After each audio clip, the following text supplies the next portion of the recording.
The college football experience, ACC and Big 12 schedule release reaction show on the Sports Gambling Podcast Networks, presented by WynnBET. WynnBET is now live in Arizona, Colorado, Indiana, Louisiana, Michigan, New Jersey, New York, Tennessee, and Virginia. From boosted same game parlays to live in-game odds, WynnBET is what you need to win. Sign up today. Bet $100. Get $100 free bet at sportsgamblingpodcast.com/WynnBET. That's sportsgamblingpodcast.com/WYNNBET. State restrictions apply. We're also brought to you by SGPN's Big Game Squares contest. Yeah, that's the Super Bowl, people. $1,000 in the prize pool and completely free to enter. Just go to sportsgamblingpodcast.com/squares to enter today. We're also brought to you by SGPN's Big Game Bingo. $57 SGPN gift card for every bingo hit. Yeah, 57. All right. Exclusively on the SGPN app, which you can download for free in the App Store or Google Play Store. So grab that thing today. And remember, folks, to let it ride. Hey, this is Derek Stevens. I'm the owner of Circa Las Vegas. You're listening to SGPN. Let it ride.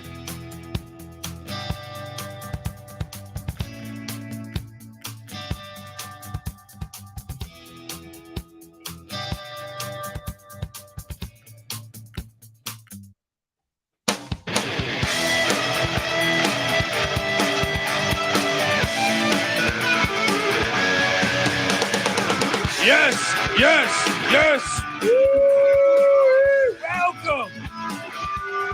Welcome to the college football experience, ACC and Big 12 schedule release reaction show. If you're wondering who the hell you're listening to, well, my name is Kobe Swigga, Database Dan, aka Pick Dundee. That's not a pick. This is a pick. He was raised in the land down under, where a man thinks on his feet, speaks with his fists, and lives by his wits.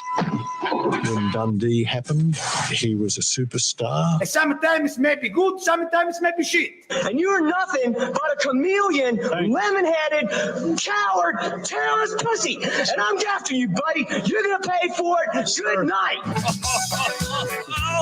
Nothing like David Thompson to start off a wonderful podcast. Folks, remember, you can watch us on YouTube, youtube.com/The College Experience. I am joined by my co-host. Give it up for former JMU Duke defensive back, the burrito eating, sideline kiss stealing, wheeling and dealing, Patty C in the place to be. Hi-oh. I'll give you some music. Yes, the ACC and finally the Big 12. Only a month late. They've released their schedules. We can talk all about it. Oh yeah. A lot to break down here. A lot of breakdown. Signing day was today. Uneventful in a way. Yeah. That early signing day kind of takes a lot of the punch out of the normal signing day. What do they say? The minutia? Yes. Minutia. All right, that sounds like a D3 school. I am joined by my dick is the minutia. Let's be honest here. Look, we're 30 seconds in and we got a dick joke.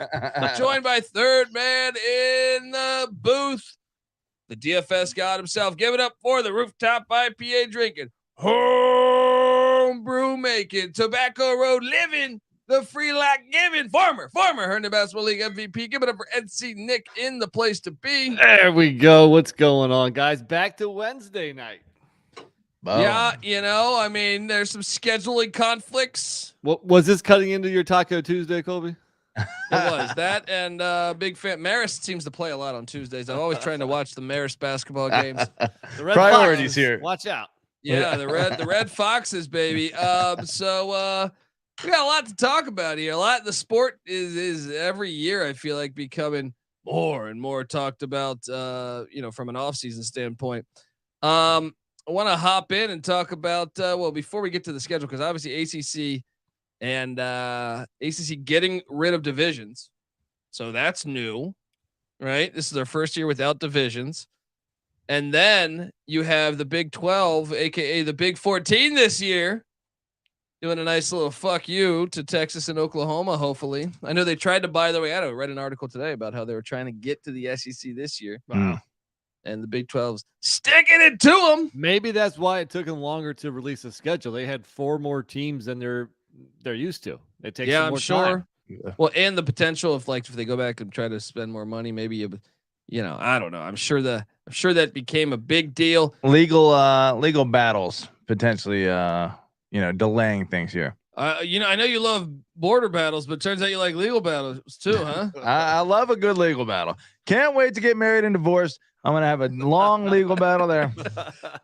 Well, hopefully you can take half of what she has. So right, exactly. Anyone know a rich girl? Send her my way. So Jaden Rashada, I think, was the big one that was, because he had signed this NIL deal with Florida for $13 million and no one paid.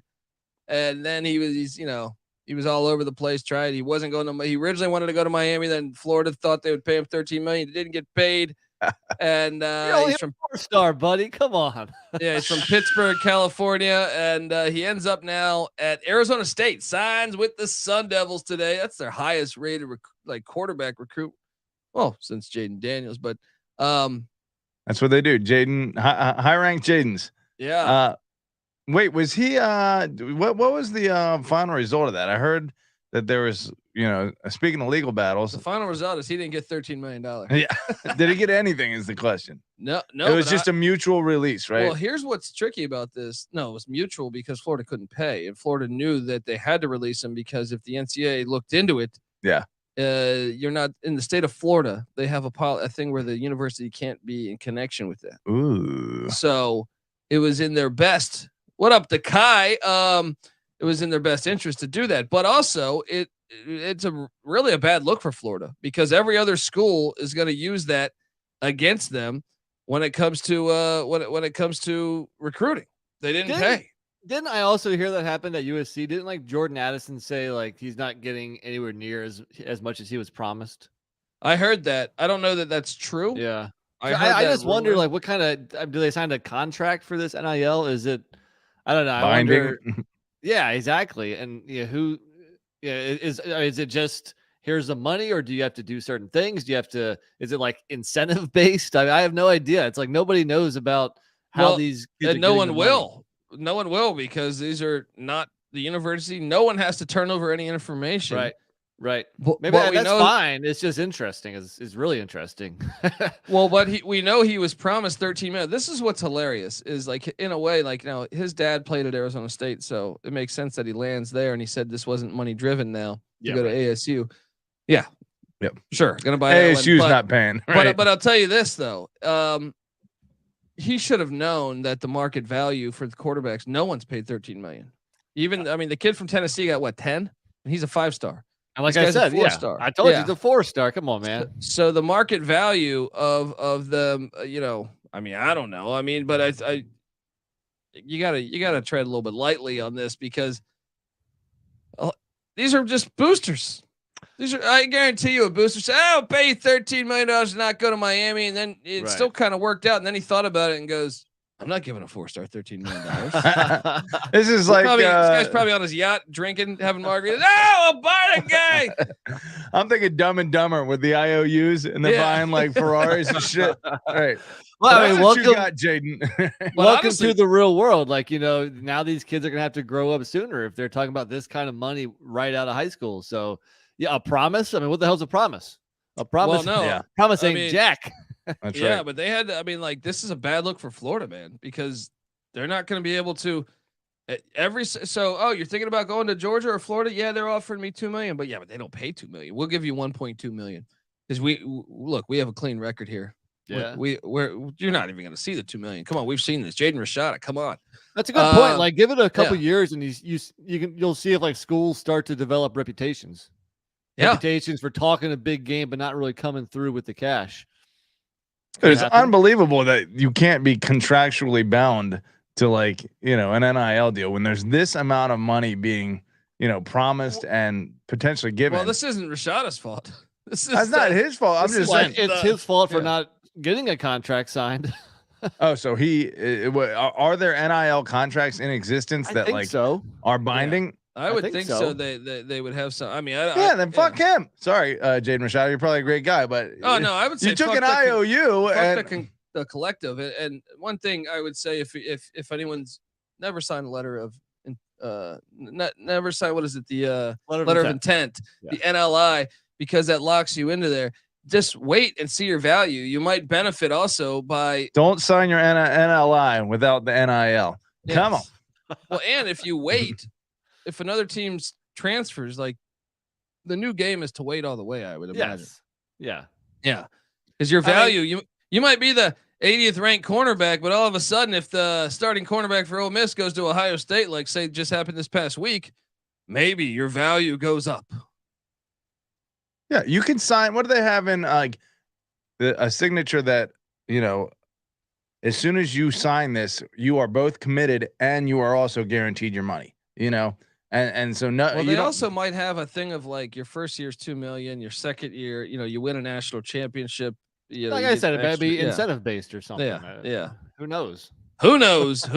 But either way, Rashada is a Sun Devil. Kirk Ferentz spoke today. National Sign Day. A lot of coaches spoke today. Kirk Ferentz says there was that he will not be changing any coaching positions, which I know pissed off the Iowa fans. And they said it was funny. I was reading some tweets today, even like their Des Moines, I don't know, some guy who works for Des Moines Register or some shit like that, saying, he's not fixing the problem. I was like, well, there is no problem technically. You win every fucking year. I would say having the worst offense in football could be construed as a problem. What if it was just your team was inexperienced and that year was going to go through it? I'm saying Kirk Ferentz, his track record speaks for itself. He also said this: there was never a coordinator fired during my 9 years with Coach Hayden Fry, and I'm not planning on doing it anytime soon.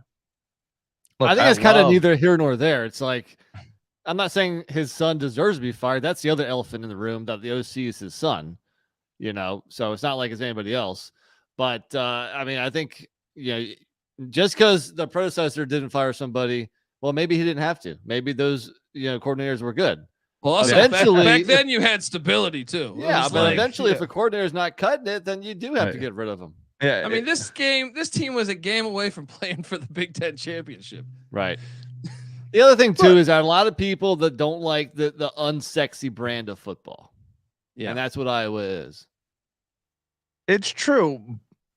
And the results, the wins and the losses should be the stat that the fans care about most. And Iowa football has no business asking for any more than he's done. I mean, he's 2 years removed from playing for the Big Ten championship. Last year, they were a game away from playing for the Big Ten championship. Careful what you ask for. Careful what you wish for. Right. Because a lot of teams at that level said, hey, we need to make a coaching change. We need to get past this last little hurdle to get really like a national title contender.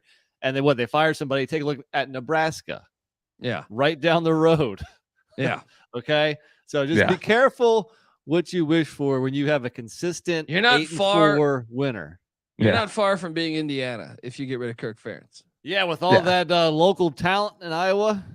Yeah, you would think that there's enough surrounding them on all sides that indicate what that region is capable of producing, or not producing, that they would be more aware of what their ceiling really is.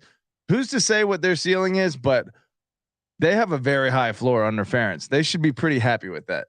Agreed. Another coach that was talking today, Dabo Swinney, ended his signing day press conference or whatever the fuck you want to say with I found this to be fucking hilarious. By asking boosters to donate to Clemson's name, image, and likeness NIL collectives.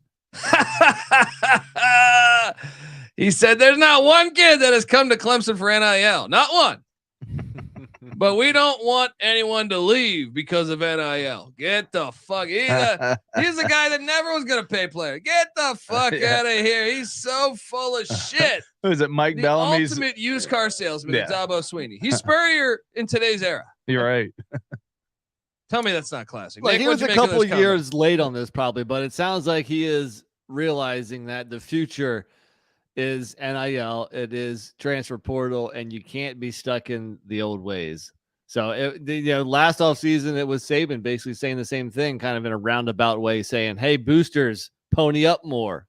So I'm not surprised. It is kind of funny though. Oh, with Sweeney, it's fucking hilarious because I would never do this, even though we've been paying through the church for fucking a decade. Absolutely. You got to give him credit for having that kind of gall. Yeah. To just be able to look at the camera and be like, straight face. This is evil. Yeah. Yeah. They come here for coaching and culture, not cash. Right. This is God's university. Unfucking believable, man. I love, and even the fact he went out and got Riley. Who's the massive church in the arena? It's Joel Osteen. Yeah, He's got the Joel. doors were locked Right when that shit was a hurricane. Katrina Osteen. We're here for the people, but damn it, if there's a hurricane, nope. Doors are locked. You get some Osteen vibes from. Oh yeah, certainly. Fucking. All right. I did think this was a shout out to my guy Sam Herder who published this thing. What'd you make of this? FCS transfers to the FBS. There was 190 of them last year. 37% of the transfers started more than half of their games. 36% were considered significant contributors, meaning they started majority of the games or earned all conference honors. 13.2% earned all conference honors. 47% were all previously all FCS conference players of the year. Is that the new recruiting tactic? Is that an element to the new recruiting tactic? We saw it with Jared Verse. This is FCS to FBS, but like Florida State's top defensive player, Jared Verse, who was going to be a first round pick, but he elected to come back. He was a transfer from Albany. You said 13% of these dudes, 37% of them were significant contributors, but 13% were all conference coming from the FCS. 13.2. That's insane. I would think the 37% would even be higher because if you're a backup on a FCS team, why are you transferring to the FBS?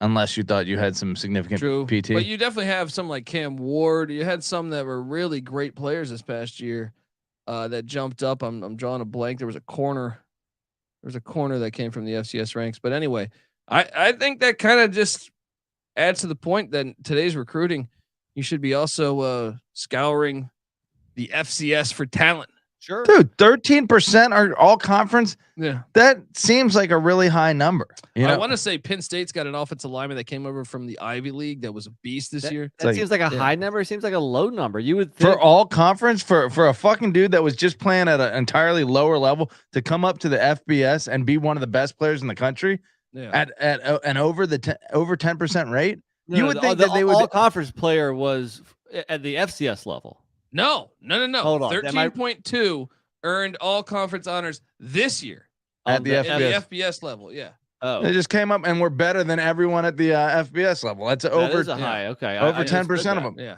So the first stat that you said, 190 transfers. I mean, I guess that means nothing unless I know how much it was previously. Is that a lot more than in the past?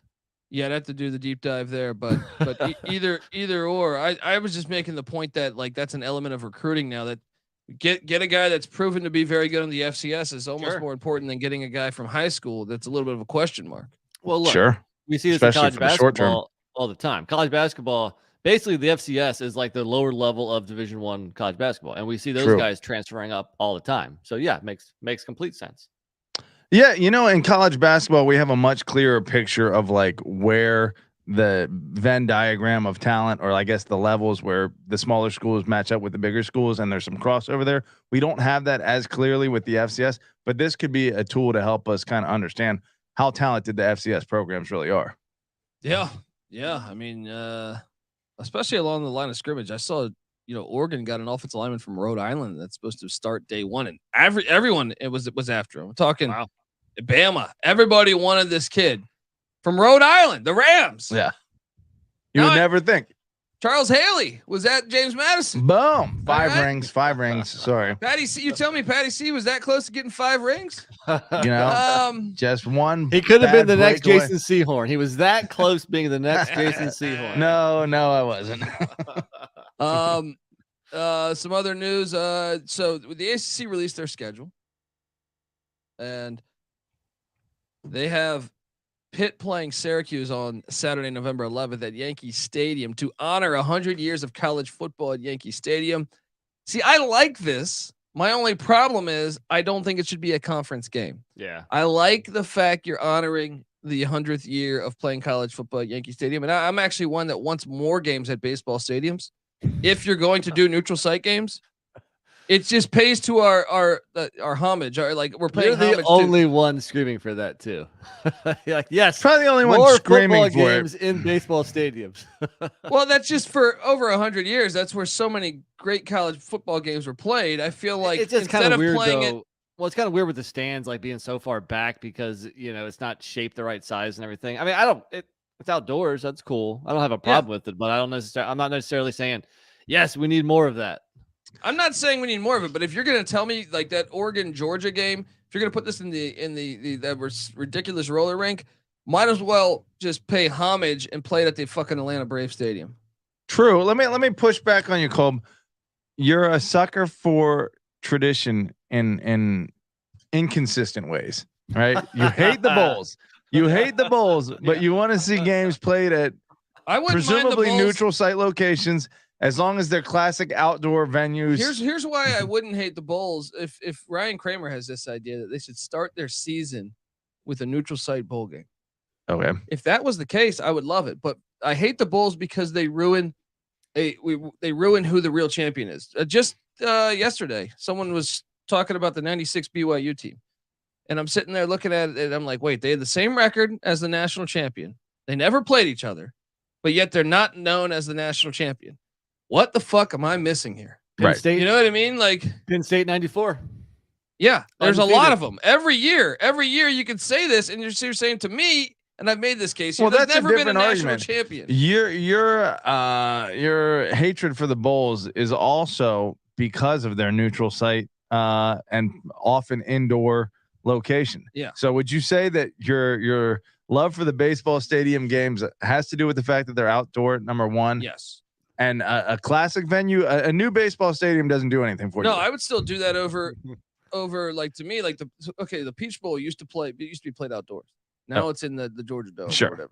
If they move that back outdoors, I'm on board. You're saying brand new, like AT&T Stadium in San Francisco, I'm on board. You like it? I'm on board over. All right, over so what if all bowl games had to be in baseball stadiums? I would like it more than what we currently have. I still want a playoff, but I would like it more than what we currently have because it looks cool too. That's another thing. It does like when look you go look at the shots of even like the Cleveland Browns in the 80s, that stadium looked amazing in the shots. So yeah. What up to Hunter? Says sweating out some college hoops, bets, and talking football. Respect. Likewise, brother. Not a very good night started on the hardwoods for me. So this is my break from college basketball. I want to get some more news. Washington, their offensive coordinator Ryan Grubb turned down Alabama, the same amount of money at Alabama for Nick Saban to stay at Washington with Kalen DeBauer. Whoo! Questionable move. Seriously, I mean that job has been a launching pad for your next head coaching gig for how many coaches? I respect loyalty. It's easy to see a tide turn. I respect loyalty, and that is fantastic. I'm a fan of the Washington Huskies now. Crimson Let's win the Pac-12 this year. They did lose Sam Horde, who was the number 15 recruit from a year ago. A year or two ago, right? Or was it only a year? 2021, yeah. So what? 2 years ago, then, right? Yeah. Yeah. He's a 5-star, and he transferred to Cal Poly. Remember John Madden? The Madden family gave a shit ton of money to Cal Poly, his alma mater. The Stangs. They get a 5-star QB at Cal Poly. I might have to make that trip up to San Luis Obispo and visit that classic ass stadium. Come on, does that tell you something? Does that tell you like how bad I guess he was misranked recruiting wise? If he's gonna jump all like just in 2 years, 2 quick years, he's jumping to the FCS level. I wonder though if he jumps back. I wonder if he does 1 year there for experience and then jumps back.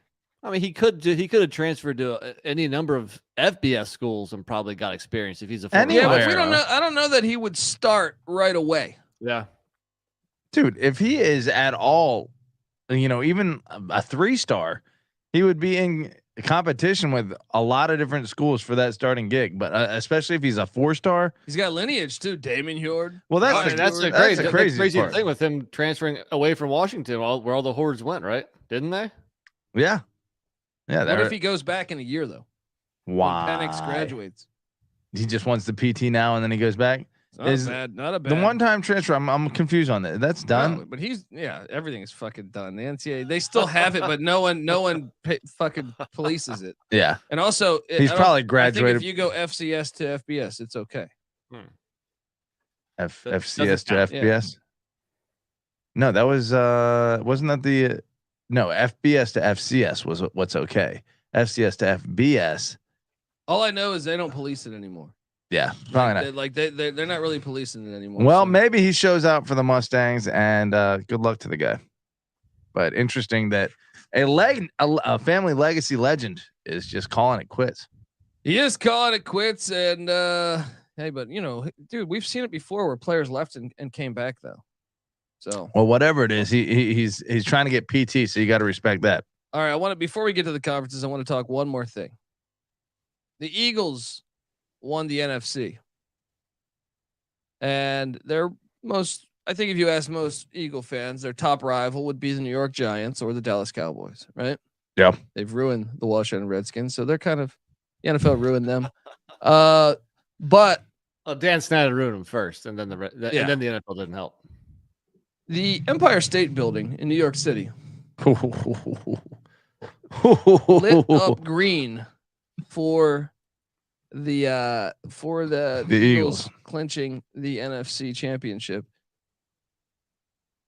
I mean, I if this happened in college football, that would burn down. Is this like the SEC thing where like random teams SEC when their teams aren't even playing? Like, what the hell? Yeah, maybe you're wrong. Maybe you're wrong. No. If they did this, I can only imagine. I mean, maybe in LA it would work, but I'm saying like if you're telling me if Michigan lost to Ohio State or Ohio State beats Penn State to win the Big Ten, and they would do something red with the Capitol building or for something, Ohio State, that fucking town would burn down, dude. It would burn down. See, I was disgusted too, Pat Kappa. I was as well. It doesn't make any sense, dude. You are in New York City. Did that should be fired. Did you see them tweeting the Empire State Building? Whoever was in charge of that Twitter account, like defending it and like saying, I think who is it? Portnoy called it out. He was like, "I'm disgusted by this," and then they're like, "Wham, wham, wham." Basically, it's like, dude, you're fucking idiots. Take it down. You are the image of New York City. The funeral parlor right there of pro sports. You just sell it. You just sell it right there. That's the fucking tomb of pro sports. Well, is it kind of like a good college player transferring to their rival? It is like that. It's true, but we call that out. Malik Heath. Yeah.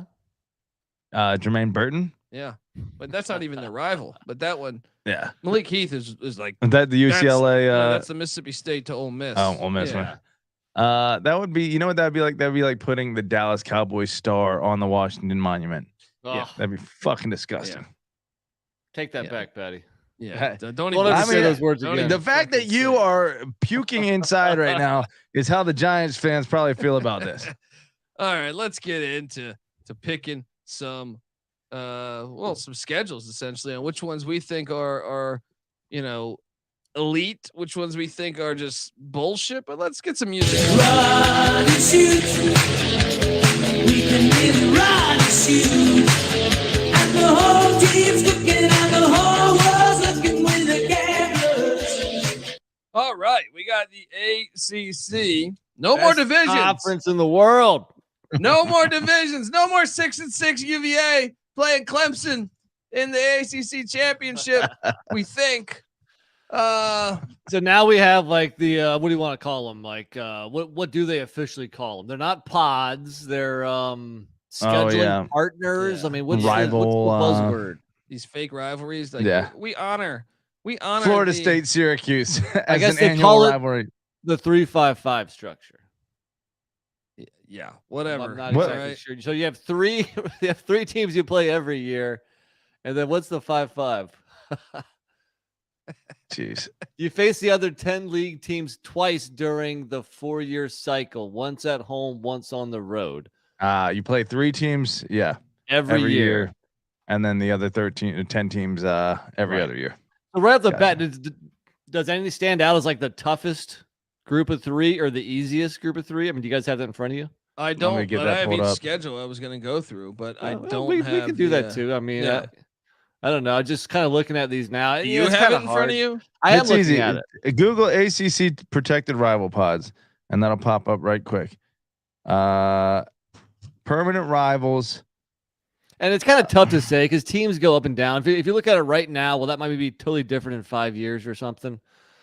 But in terms of program consistency, I mean, off the bat, I guess Florida State with Clemson and Miami sucks though. No, none of these are hard because all these teams suck. Because the whole ACC sucks. They're all winnable.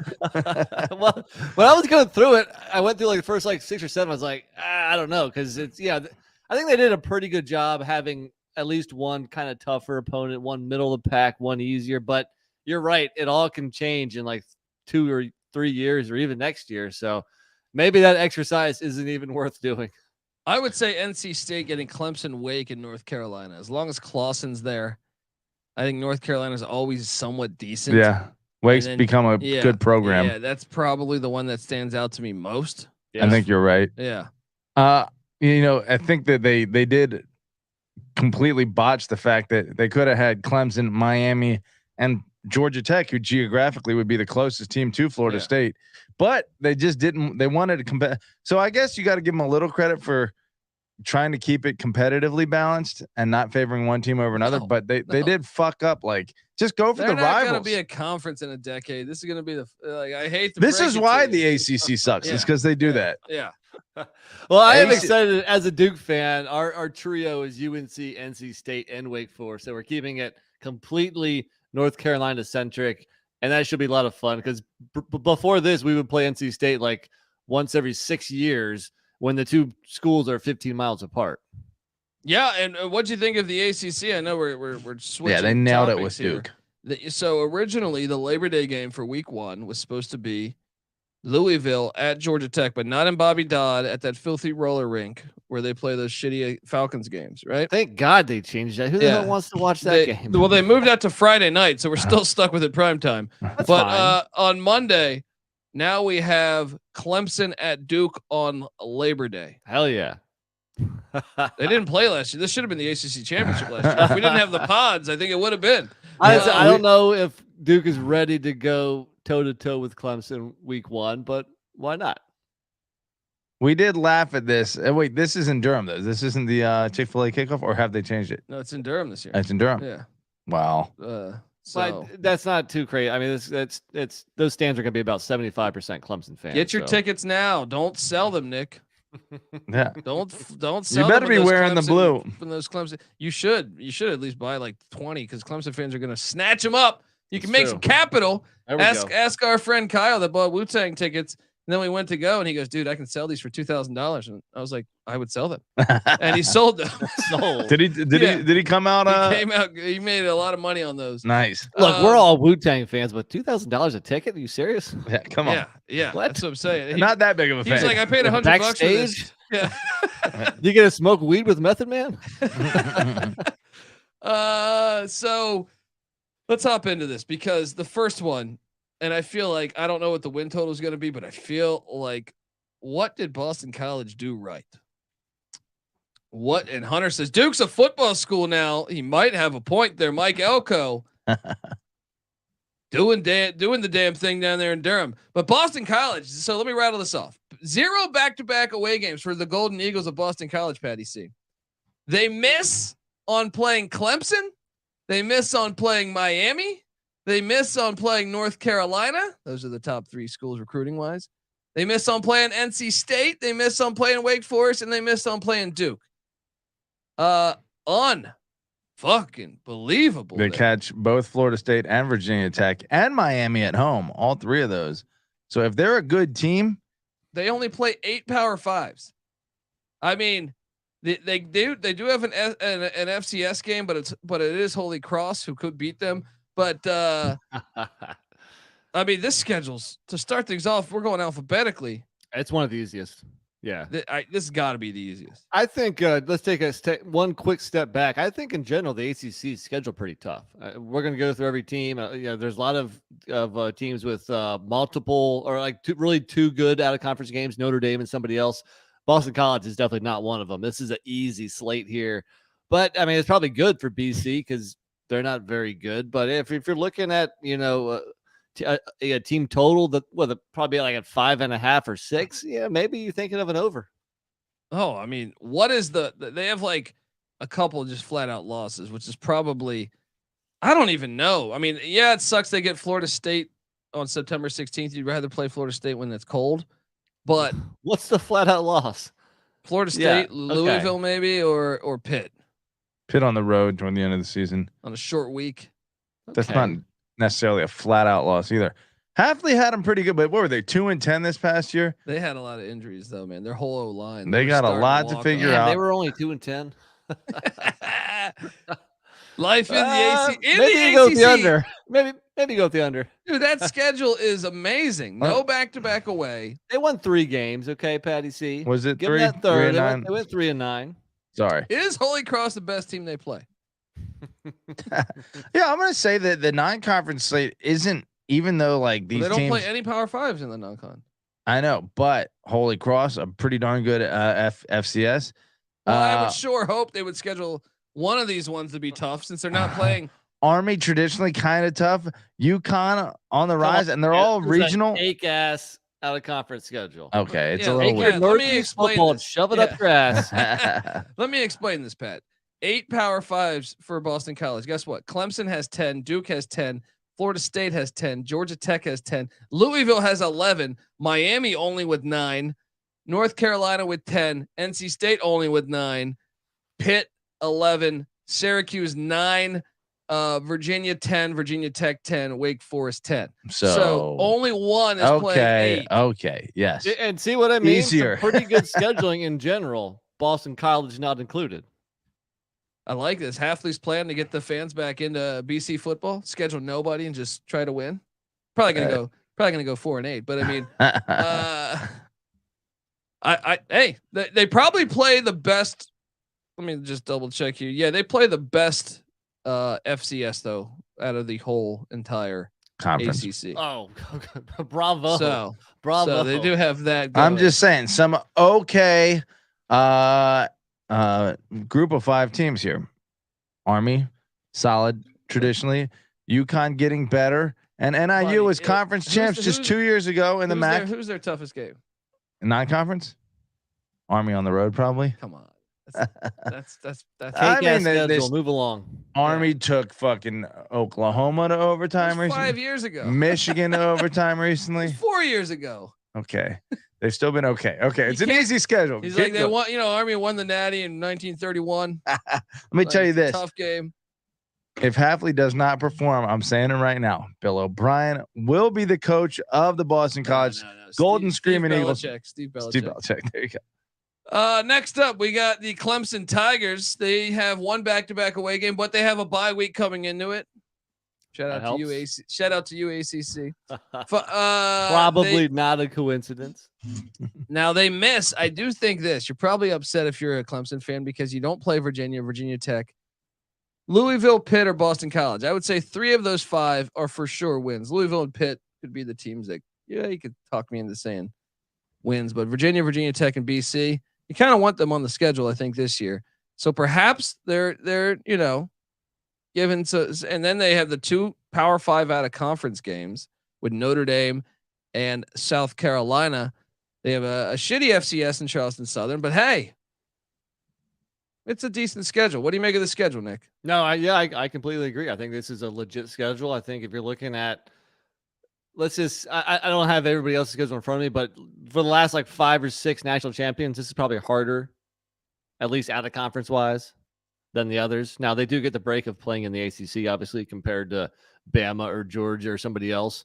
But no, I think this is a pretty challenging schedule. The back-to-backs at Miami, at NC State. Like you said, there's a bye week before it, and at Miami, that's not like a tough game or a tough environment. They'll have more fans. They'll have more fans there than Miami fans. Right, but the Gamecocks beat them, in Clemson last year, and they end the season at South Carolina. And that Notre Dame game is always tricky. You know, even the other road trip at Syracuse has played them a little tougher in the dome up there. So it's a decent schedule. How do you see? What do you make of it? It's harder than Boston College. I'll say that. Yes. For Front sure. end of the schedule, not that impressive. But yes, with Notre Dame and South Carolina in the back half of the schedule, among some other tough potentially teams, North Carolina, NC State, and Miami, supposedly talented. Yeah, they're going to struggle in the second half of the season. I don't see a playoff run because of the second half of that schedule, unless they improve drastically. Clemson, I think it's a schedule like in the toughest top quarter of the ACC. All right. Well, let's continue on because let's compare that to Florida State's. They have 2 sets of back-to-back away games. Florida State's coming in with a lot of hype this year. I think Florida State's is tougher because the 2 sets of back-to-back away games at BC and then getting Clemson on the second end of one, and then Wake and Pitt, getting Pitt on the second end of it. I think that's substantially harder. And then obviously the game against Clemson is at Clemson. Well, and also they get at Florida. I know South Carolina. Well, actually, Florida worked South Carolina last year. And who was the better team though? Who's the better team? I don't know. But LSU also, was pretty damn good last year, and they're probably going to be better. And I even think the Southern Miss game is tricky. Yeah. Well, that's a hard ass schedule. Yeah, that's a really hard schedule. If we're talking about like these teams, they do have the SEC FCS in week 13 though. Yeah. North Alabama. Shout out to Florida State, learning from the pros. That's right. Taking a page, like even Southern Miss though is better.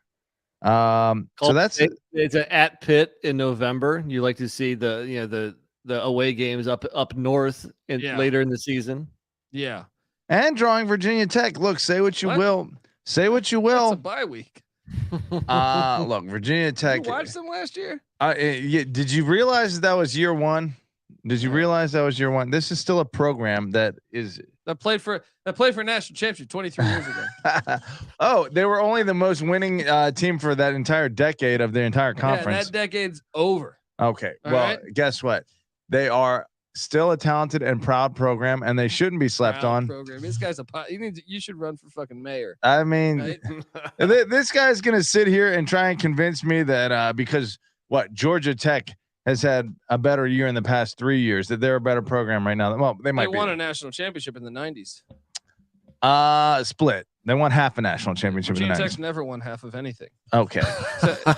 Yeah, he's gonna shit on me for talking about 23 years ago. Then he goes back 33 if you're gonna bring years. up history, Georgia Tech's a much better program. Well, we're not talking history. We're talking about right now. Let me reel this back in. So if you're looking at the 2 favorites to win the ACC right now, it's probably Clemson and Florida State. And I agree, Florida State's schedule is a tad tougher. Okay. Next up, we move over to the rambling wreck of Georgia Tech. Are you going alphabetical? Or are you just going to skip Duke? Oh yeah, my bad. Come on. I skipped Duke. Duke actually has I think they might have the hardest. Come on. I was like, whoa, Elko. Like, look, I know year one was good, but slow your roll a little bit. Well, man. well, how about what the ACC gave them? They miss on Virginia Tech, Georgia Tech, Miami, Syracuse, and Boston College. Those are 5 teams with a losing record last year. It's tough. It's tough.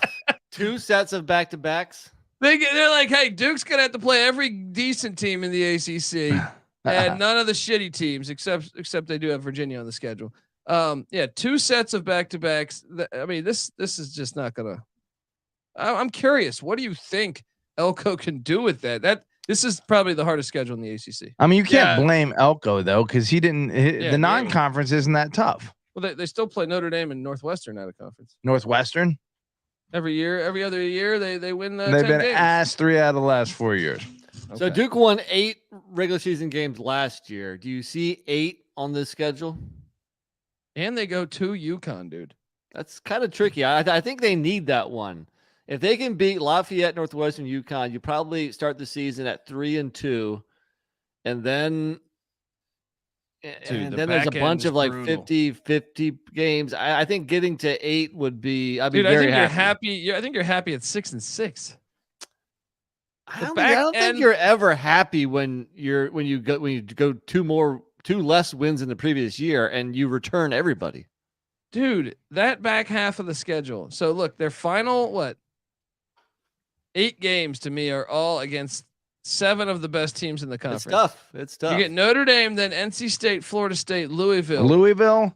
I think Louisville's going to here without Mikhail Cunningham. Bold prediction. And with a brand new coach. Bold prediction.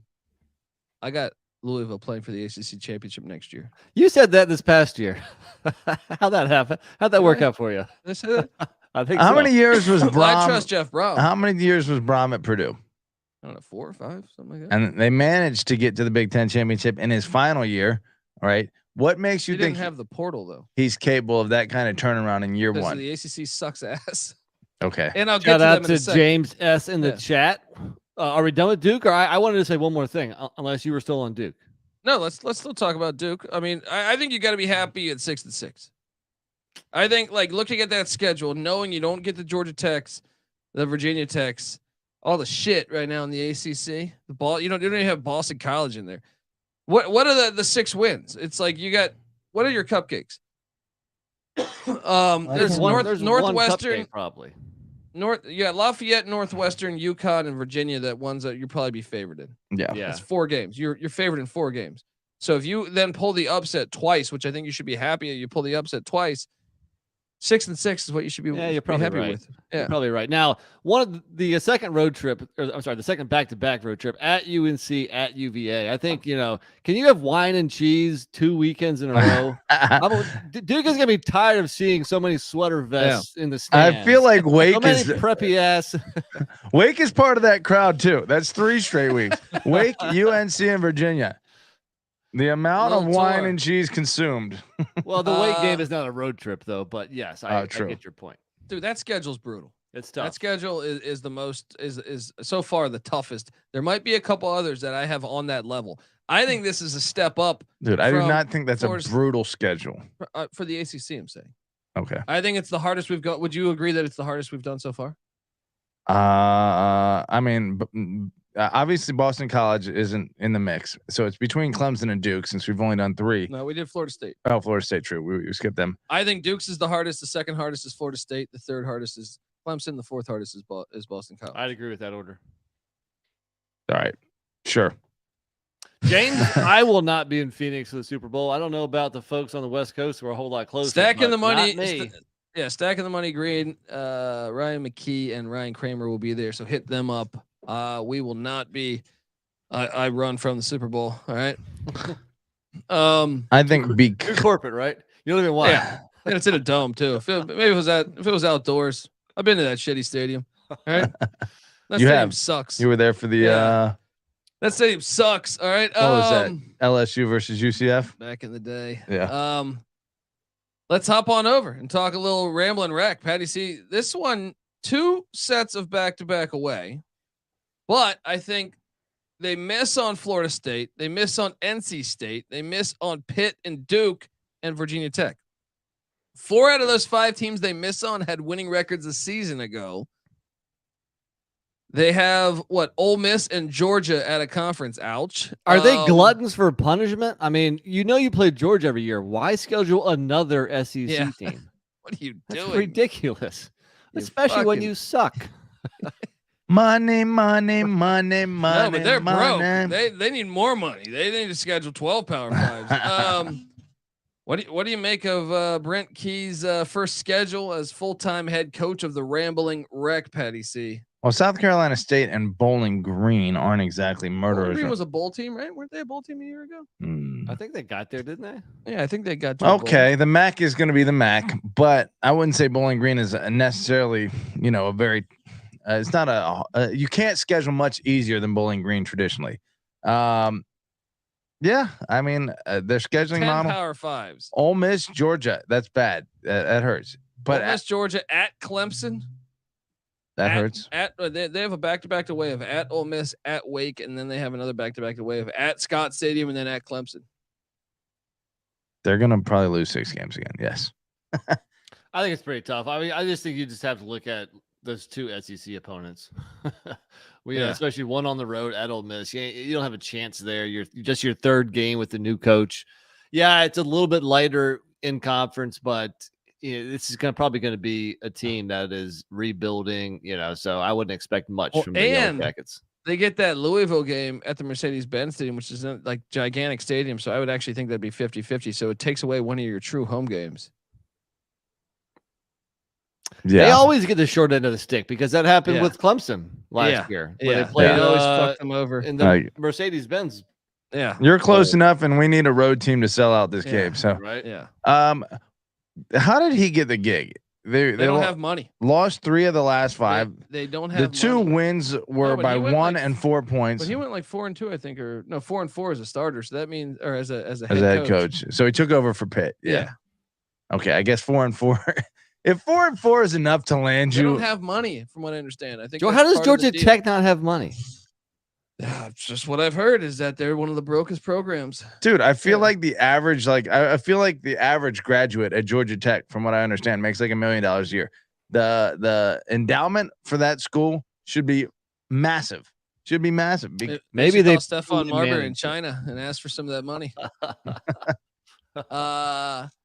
Yeah, I don't know. I think this schedule is hard, but I still think Duke's is probably harder.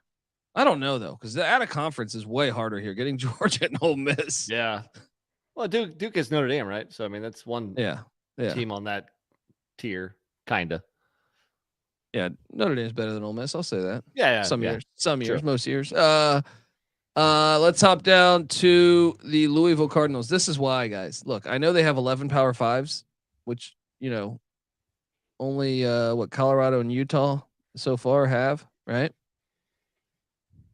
But they have an FCS, right? And it's Murray State. And they miss out on these teams. So they have 0 back-to-back away, unlike those other teams we mentioned, Utah and Colorado. They miss out on Clemson, Florida State, North Carolina, Wake Forest, four winning teams, and Syracuse, who made a bowl and lost. So they miss out on like 5. That's unbelievable. Yeah. This is why 4 road games. Huh? Only 4 road games too.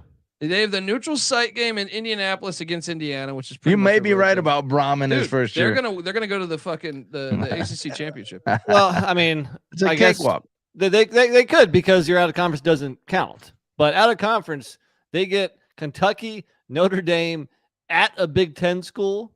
I mean, name anybody else in the country that has that kind of out of conference schedule. There might be a couple. Colorado, yeah, okay. That's what I was about to say. Couple, and Colorado doesn't have an FCS in Murray State. At least they get a Murray State. But dude, that's a tough out of conference schedule. But you're right, that has no bearing on the ACC conference record. So, yeah, and look at that. I mean, your toughest games are at. Now, I will say it seems to be like a 3-game stretch there: at NC State, home to Notre Dame, and at Pitt. But I think Jack Plummer coming in and some of this talent that's there.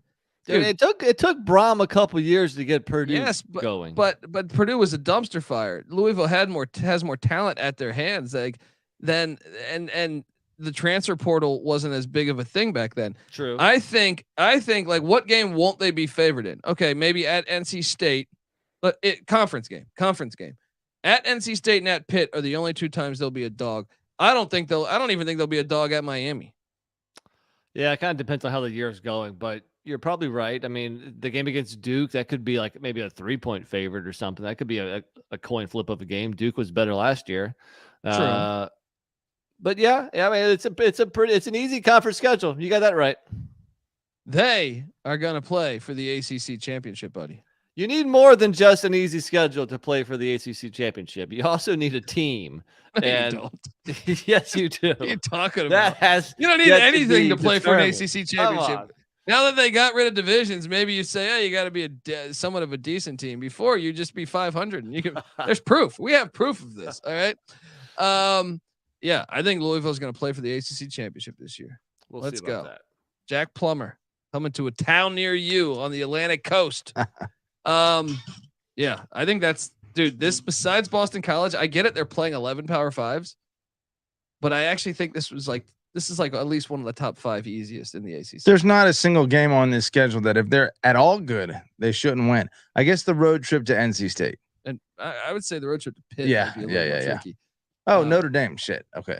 Yeah, but that doesn't matter for their ACC standings. That's true. That's true. Don't just give them a W against Duke. Oh, here we go again. Duke was better last year. Yeah, sure. because And Jeff Duke has Brohm more wasn't returning. there. The bye week, getting him at Jeff home. Brohm wasn't there. He's gonna out scheme all those guys. You know what I mean? Out scheme Elko. We'll see about that, buddy. He's home, buddy. He's home in Louisville. All right. Fans haven't been this excited I since don't know Unitas was why there. Colby secretly loves Louisville. Who was it? What do you mean? Why do I love it? Because they always Purvis they're- Ellison? No, look, they're not afraid to run from a scandal. All right. I appreciate that about them. All right. They belong in the SEC. They do. They really fucking do. Like if there's one team in the ACC that belongs, it's Louisville. All right. Next up, we got the Miami Hurricanes, who's got one set of back-to-back away games. But check this out: they miss on playing Wake Forest. They miss on playing Pitt. They miss on playing Syracuse. They miss on playing Duke and Virginia Tech. Everyone was a bowl team except Virginia Tech a year ago.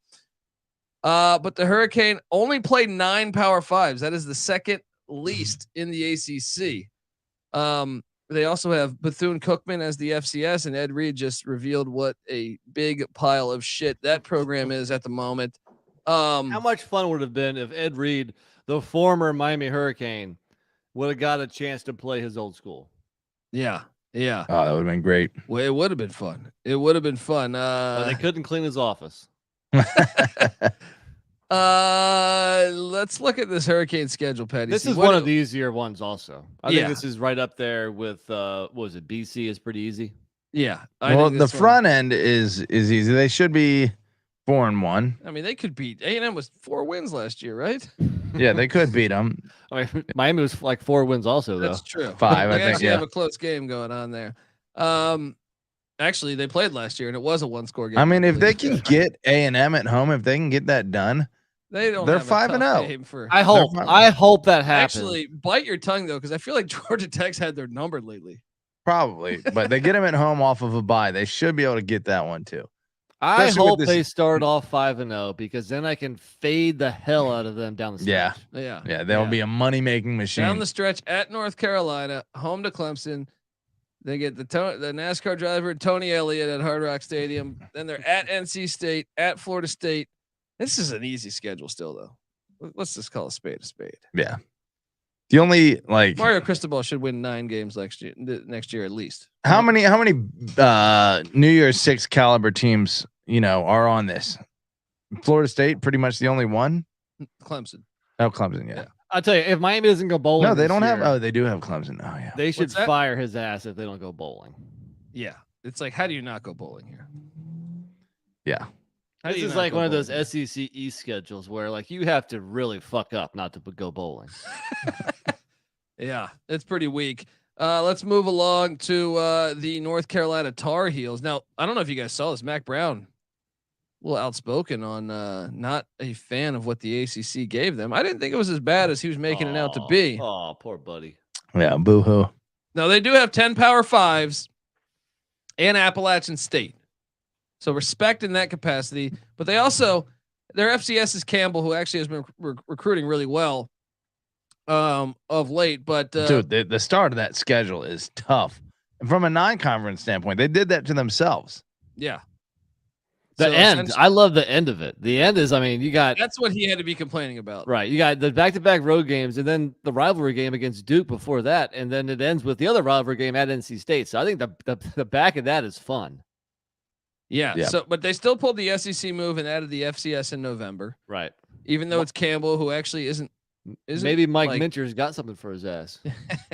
But then they're home to Duke, at Clemson, and at NC State. Final 3 games. That's what he had to be complaining about, right? Yeah, I think so. I think that's obvious. I mean, to close out at Clemson at NC State is very tough.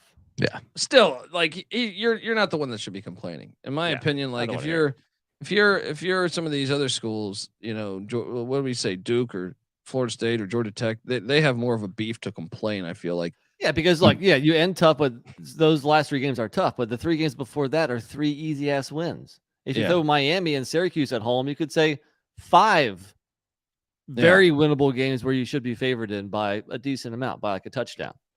Still, we did a study on the Ohio State-Michigan rivalry. At least I did Ohio State, and they had never once played Michigan on the second end of a back-to-back going into that rivalry weekend in 100+ odd years. Yeah.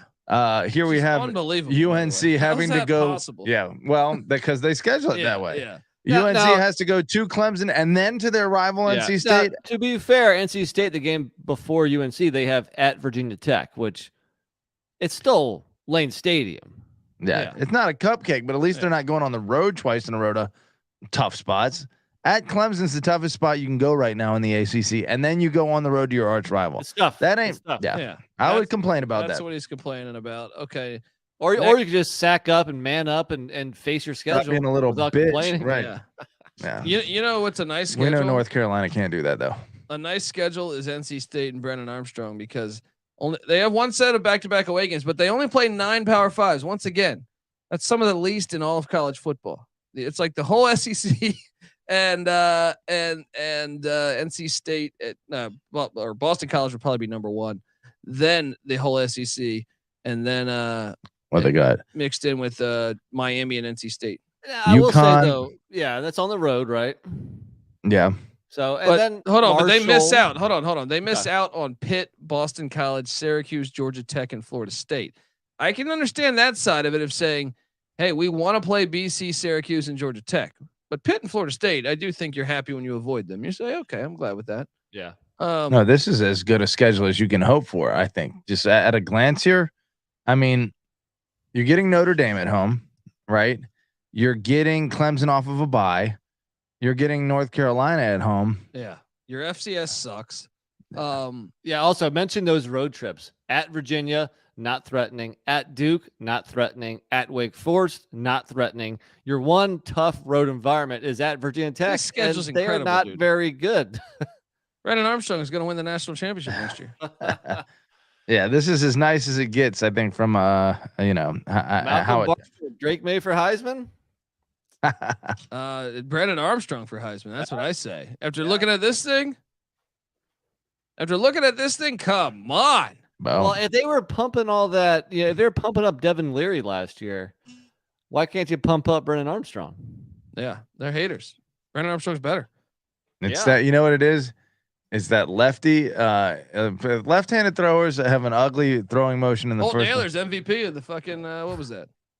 Is he a lefty? Yeah. Ugly throwing motion. Senior Bowl or something? Yeah, he just got MVP. You know what? It's like, how you feel about that? Take that, Patty C. Whatever. You know what? Senior Bowl, Schmear Bowl. Do it in the NFL. Left-handed. I don't remember Ben DiNucci winning the. I'm sorry, he just started in the NFL for the. I don't remember Vad Lee doing much in the USFL either. Vad Lee won a game for the Maulers. That should give him a. DiNucci's in the XFL, buddy. All right. All right. Well, look, JMU hasn't cranked out quarterbacks at the rate we hope to. Who is better, quarterback from Vad Lee or DiNucci? I think Vad. I think Vad Lee. Yeah. Really? Yeah. Ben DiNucci is like the poor man's what? Poor man's like, I don't know. Like he's like the poor man's Gus Ornstein. Look, NC State probably should be in great position to be in the ACC championship game if Armstrong has a solid year here. And you said it's an eye back there, right? Yeah. They're gonna look out. NC State's gonna be rolling. All right, folks. Before we get to the next one, I want to tell you, folks, that the college football experience is brought to you by WinBet. Yes. WinBet is now live in Arizona, Colorado, Indiana, Louisiana, Michigan, New Jersey, New York, Tennessee, and Virginia. From boosted same-game parlays to live in-game odds, WinBet is what you need to win. Sign up today. Bet $100. Get a $100 free bet at sportsgamblingpodcast.com/winbet. That's sportsgamblingpodcast.com/WYNNBET. State restrictions apply. Offer subject to change. Terms and conditions. WinBet.com. Must be 21 or older. Present state where WinBet is available. If you're somebody you know has a gambling problem, call 1-800-522-4700. How many times a day must Colby read that to get it that dialed in? And we're back on the college football experience. Jeez, I get my sports all confused. Go listen to part 1 of the college football experience. We're in the middle of breaking down the ACC brand new release schedule. Next up, we will go into so we've gone through all the teams except for 5 teams. Those are Pitt, Syracuse, Virginia, Virginia Tech, and Wake. And now we will dial in on the Pitt Panthers, who have 11 Power 5s. Man, what are they doing? 11 Power 5s. But they also get though a home game. So they were supposed to play at Syracuse. That game was moved to Yankee Stadium. I think that benefits them a little bit. They have one FCS as well in the Wofford Terriers, who aren't very good. But I will say this: the 11 Power 5s. You got the backyard brawl, and they welcome Cincinnati to Pitt. Doesn't that one have a rivalry name too? The River City Bowl or something? Yeah, Skyline fucking Festival. I don't know. They missed Clemson. That's a bonus. Yeah. So Pitt ends up. These are the teams they miss. They miss Clemson. They miss NC State. They miss Miami. If Miami's good, that's 3 teams that could be good. They miss Georgia Tech, who you probably want to schedule, and they miss Virginia, who everyone wants to schedule because they're going to be ass this year. What do you make of this schedule there, NC Nick? Out of conference is rough, man. Yeah, they should knock off Wofford, but after that, I mean, those 3 games, Cincinnati, and then at WVU, at Notre Dame. What's their record in those 3 games? They got Phil Jerkowski now. Best case scenario 2-1. Worst case scenario is 0-3. I'd say they're going to win at least one of them. But well, when you look at those road games too, at West Virginia, which throw out the record books, right? Yeah, that place will be bonkers. After last year too, they want revenge. At Virginia Tech, even though Virginia Tech's not good, that should be pretty lit. And then at Notre Dame or at Wake and at Notre Dame. Now Wake, it's obviously not a toxic place, but they're a good team. Sure. And then at Duke, so pretty much every team they played or every team on the road is either a lit environment or a winning team. It's pretty tough. I think it's one of the toughest. I think it's like top 5 toughest. I think it's very tough, especially when you consider like the kind of regionality of a lot of these games. Cincy against Pitt, Cincy, Dub V, Virginia Tech, even Louisville is pretty close, and then Notre Dame's a traditional rival. They're getting a lot of teams' best punches, you would think, early on in this schedule, and then Florida State after that. It is tough. Yeah. I'm gonna say it's top 5 toughest in the ACC. Nick? Yeah, I think I'm with you. Next up, we have the Syracuse Orangemen. What's life going to be like without a Nye? They still have the shredder. Is he going to shred on, Patty C, with this schedule? You look at the schedule, and once again, they're like Georgia Tech. They get the raw deal here on having a home game in New York City. Well, Bebop, Sean, was it Sean, the running back? I'm drawing a blank on it. Tucker, he's in the NFL. Sean Tucker's gone. Bebop is gone. Yeah, he doesn't have Bebop there. So they have one set of back-to-back away games. They do miss on these teams, though. NC State, who we think will be good. Miami, which is supposed to be good.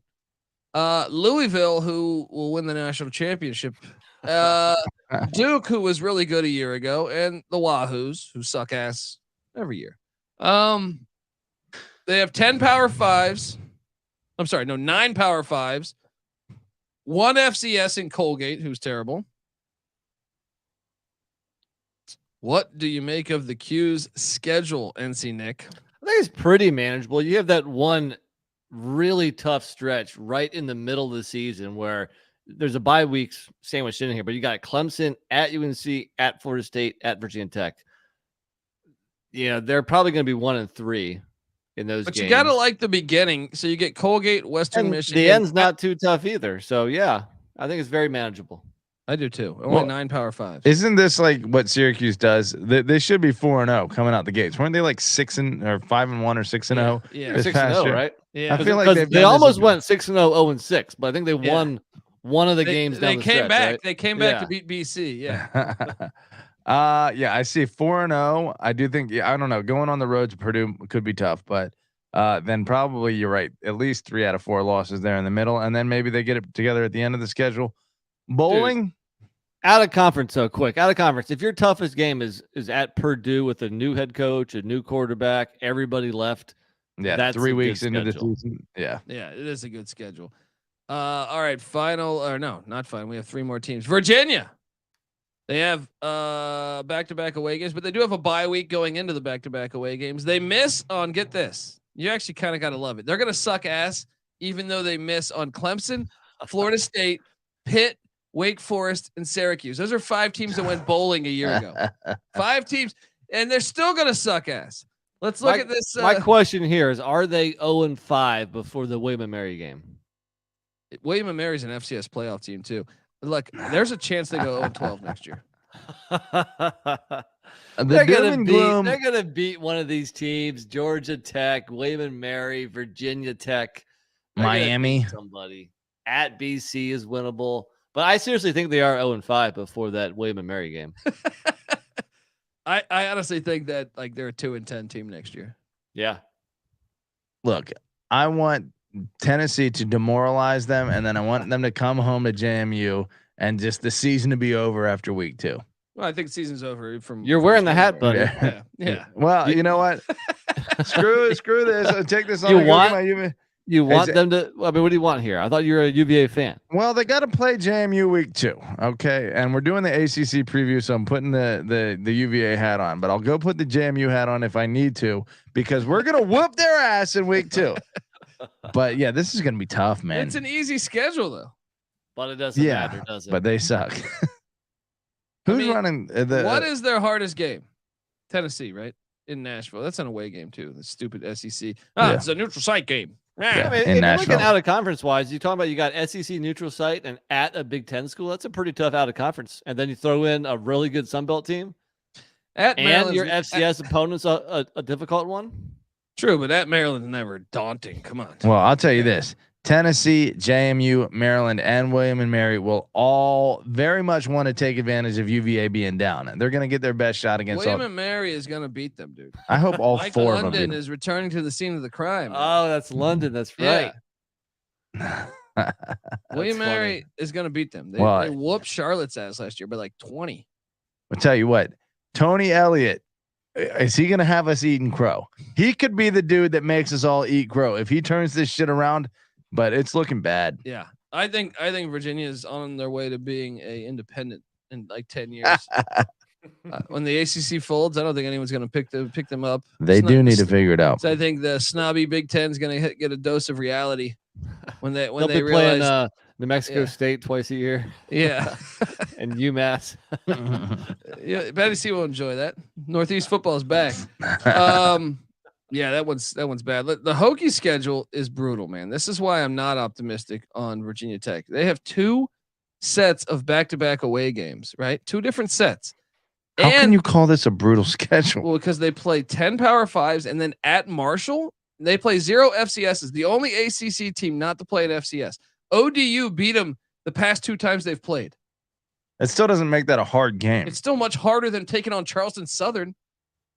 Yeah, and at Marshall, not only do you have a tough Sun Belt team, but you also have that regional thing too. I mean, and why at Marshall should not schools? be?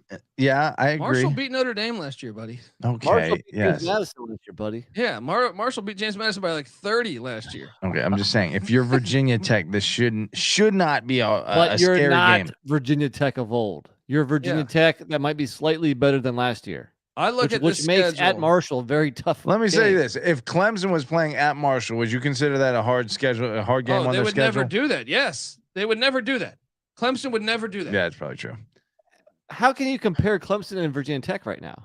I'm just saying this schedule compared to the average team, not compared to a shitty team. Yes, if you play, if you're the shittiest team in the country, your schedule is going to be hard no matter what, because every game is a loss. That's what we're looking at here. If you go on the road to a winning group of 5, that's a dangerous game. Yeah, I agree. Yeah. I will say any team other than Clemson at Marshall, and I'm like, ooh. Yeah. Okay. Even Clemson, I would say, like, because Clemson doesn't do that for a reason. Hey, they never do that. When's the last time Clemson played a group of 5 on the road? It's got to be in the 90s. Let me just say this.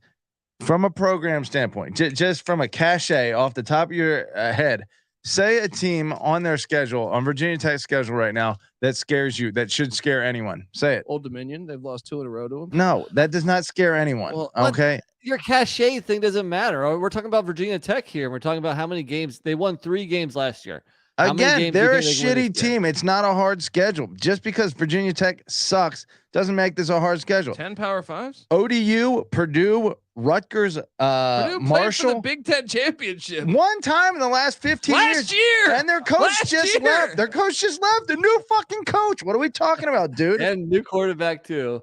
Yeah, little details. I'm so confused. Little though, fucking details. He's high on Illinois. Right. They hired Illinois' defensive coordinator. He was like, "Illinois is a great team. They're a great team." Patty C, what's Virginia Tech's record after those first 4 games? They, based on the fact that they suck, they're probably 2-2. I think they're going to be 1-3. They might be. They might be.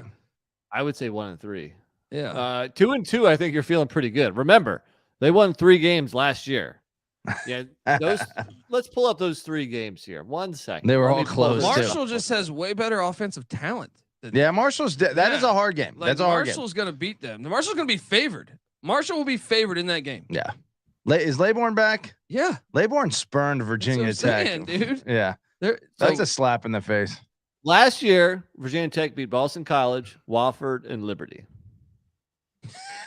There is no Wofford this year. It's true. That's what I'm saying, man. This is a brutal schedule for them. They would have beaten UVA if they played. I agree. Okay. Either way, when your hardest game from a cachet standpoint is Florida State, who hasn't done shit in 8 years, then it's not a hard schedule. Yes, Virginia Tech I'm just sucks. saying this. Look, they're playing 10 Power Fives. BC's playing 8. Miami's playing 9. Syracuse is playing 9. They're playing 10. And their 11th game is at Marshall, and their 12th game is home to ODU, who's had their number lately. I'm going to agree to disagree with you. Will they win more games than last year? Yes, they will. I think they're going to go 4-8. They're going to beat Virginia. Yeah, I'm going to give them Old Dominion. Yeah, I give them Old Dominion. Old Dominion.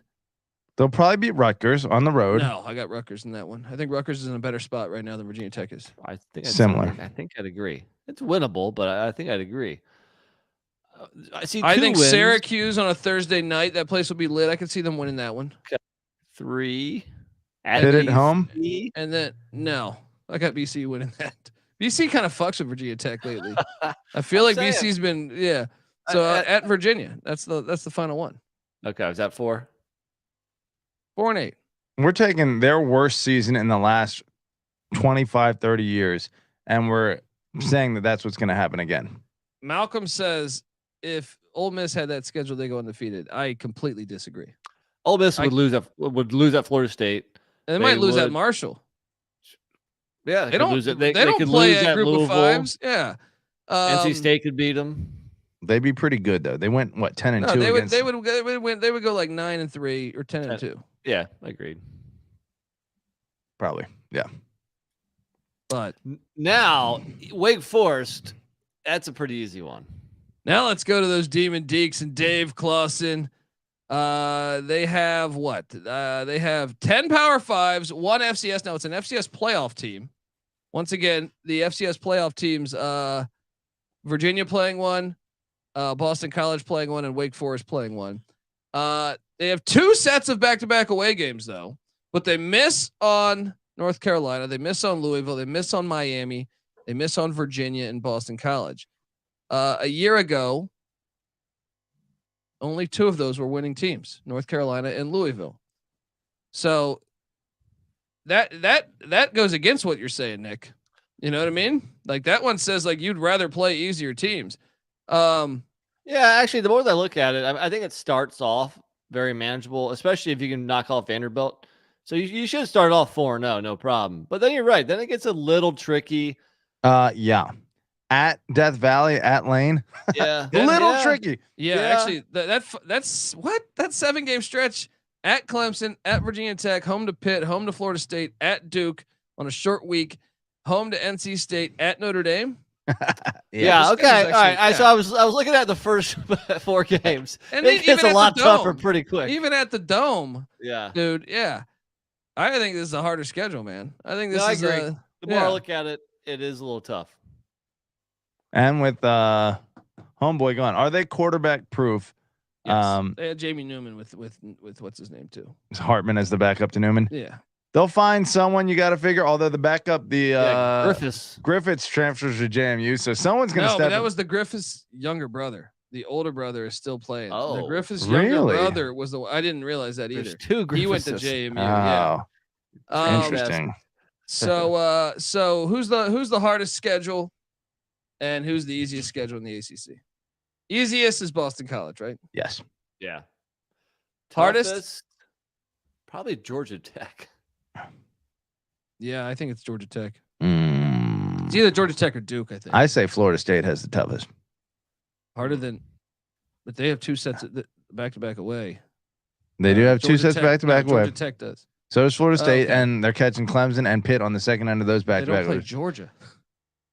That's true, but they got LSU and Florida.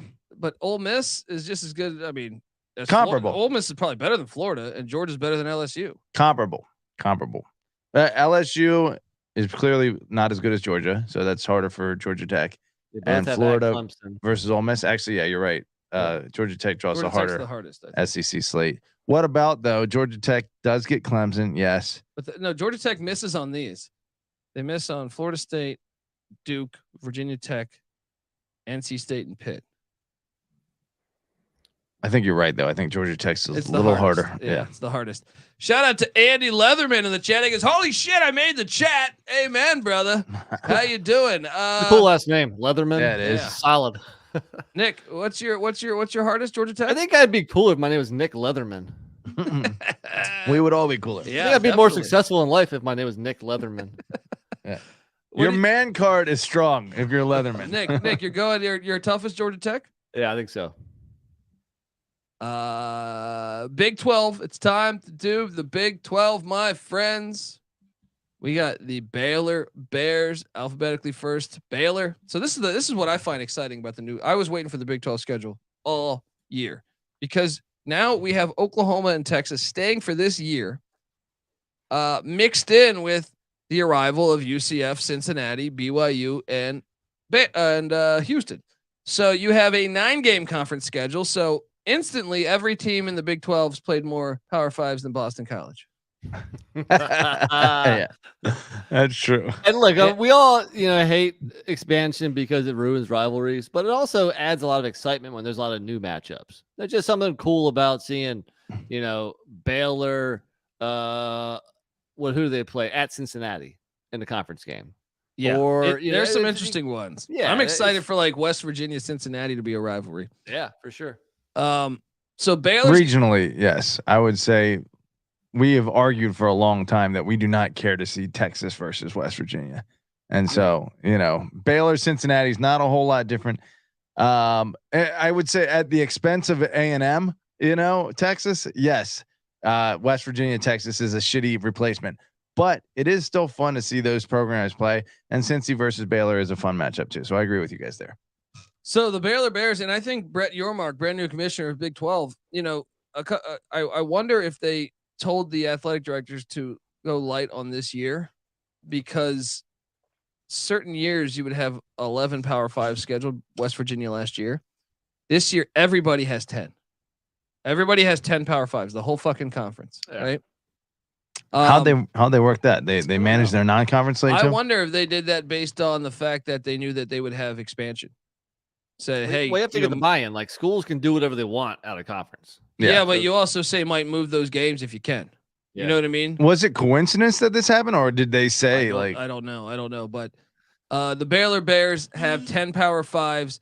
They have one set of back-to-back away games at K-State and at TCU. Ouch. That's the Big 12 championship last year. So they have out of conference, they have the Utah Utes, Texas State, and Long Island. So should be at least 2-1. Only 4 road games all year long. Yeah, but they are some lit ass environments at UCF, at Cincinnati, at K-State, and at TCU. Interesting. All 4. Yeah. I mean, all 4 won double-digit games this season. Bounce House right? hard to win at. Nippert hard to win all at. All 4 won 10 games. UCF won 9. Okay, but still. Yeah. If all 4 of those are your road hard games. road spots. Don't forget, Duke smacked him in the bowl game. That's right. That's right. There you go. Either way, let's throw a little shade at the fact that their second true road game comes on October 21st. Very true. True. That's still not that late though. When I was calling out those ones, like you'd be surprised. A lot of the country, it's like October 14th or October 21st. When it goes to like November 11th, is when you're like, dude, the season's done in 2 weeks. Right. You know what I mean? Like, but how about the new matchups? They get at UCF and they get home to the Houston Cougars and at Cincinnati. Those are they get 3 of the new guys. What do you make of the schedule, Nick? I think it's interesting. I think, just playing Utah is really the only tough thing out of conference. So I think it's a manageable schedule, but I'm curious as to how these new arrivals are going to, be able to come in, week out playing Big 12 teams. Cause let's face it, in the American, there was a top echelon and then the bottom echelon, there were some guaranteed wins for the most part. So ain't no guaranteed wins in the Big 12. So it's going to be fascinating to see how these teams, face. But Baylor in general, I think it's a decent schedule. It's a tough end to it, but it's manageable. I mean, you got. Yeah. I mean, I expect Iowa State to be better. So I mean, almost every team they play that's a Power 5 was good. The only 2 teams that weren't winning in the Power 5 were Iowa State and West Virginia, and those 2 were razor thin. So I don't know. And I know someone in the chat was just asking about what rivalries could heat up in the Big 12. I mean, obviously Houston added to the mix of these Texas schools. Any of those Texas schools. Yeah, for sure. And then I love the BYU angle of them. Like I just thought BYU K-State. That's what I thought. Yeah. One of the first ones I thought was, I hope they play every year, but they're not. I think they're not playing this year. It's a shame Oklahoma's leaving because that would have been a good one. Yeah. I think BYU at Kansas could be a fun game. Yeah, either of the Kansas schools. A couple high profile offenses. I think that could be a fun matchup.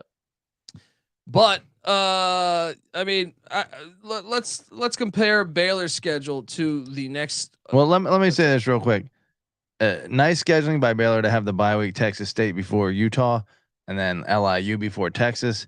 So there's a chance they go 4-0 in that stretch because those are all home. Yeah. And with bye weeks before the big games, Utah and Texas, the letdown spot, UCF's first home Big 12 game. I almost guarantee you, if they beat Texas, Baylor will lose to UCF the following week.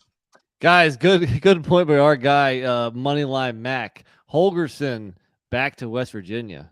Oh, I love that matchup. We'll talk about that. That's good. We'll talk to that and talk about that in a minute. But BYU schedule. So let's compare Baylor's to BYU's. BYU has 10 Power 5s. I would argue in years past, this schedule actually might be easier than a couple years ago. Right.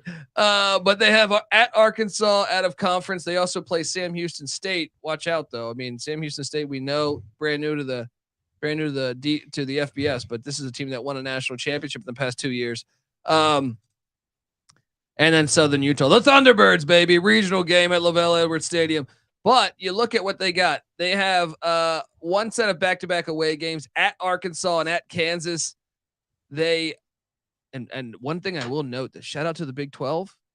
We got a lot of weekday games. Love the Cincinnati at BYU game, September 29th.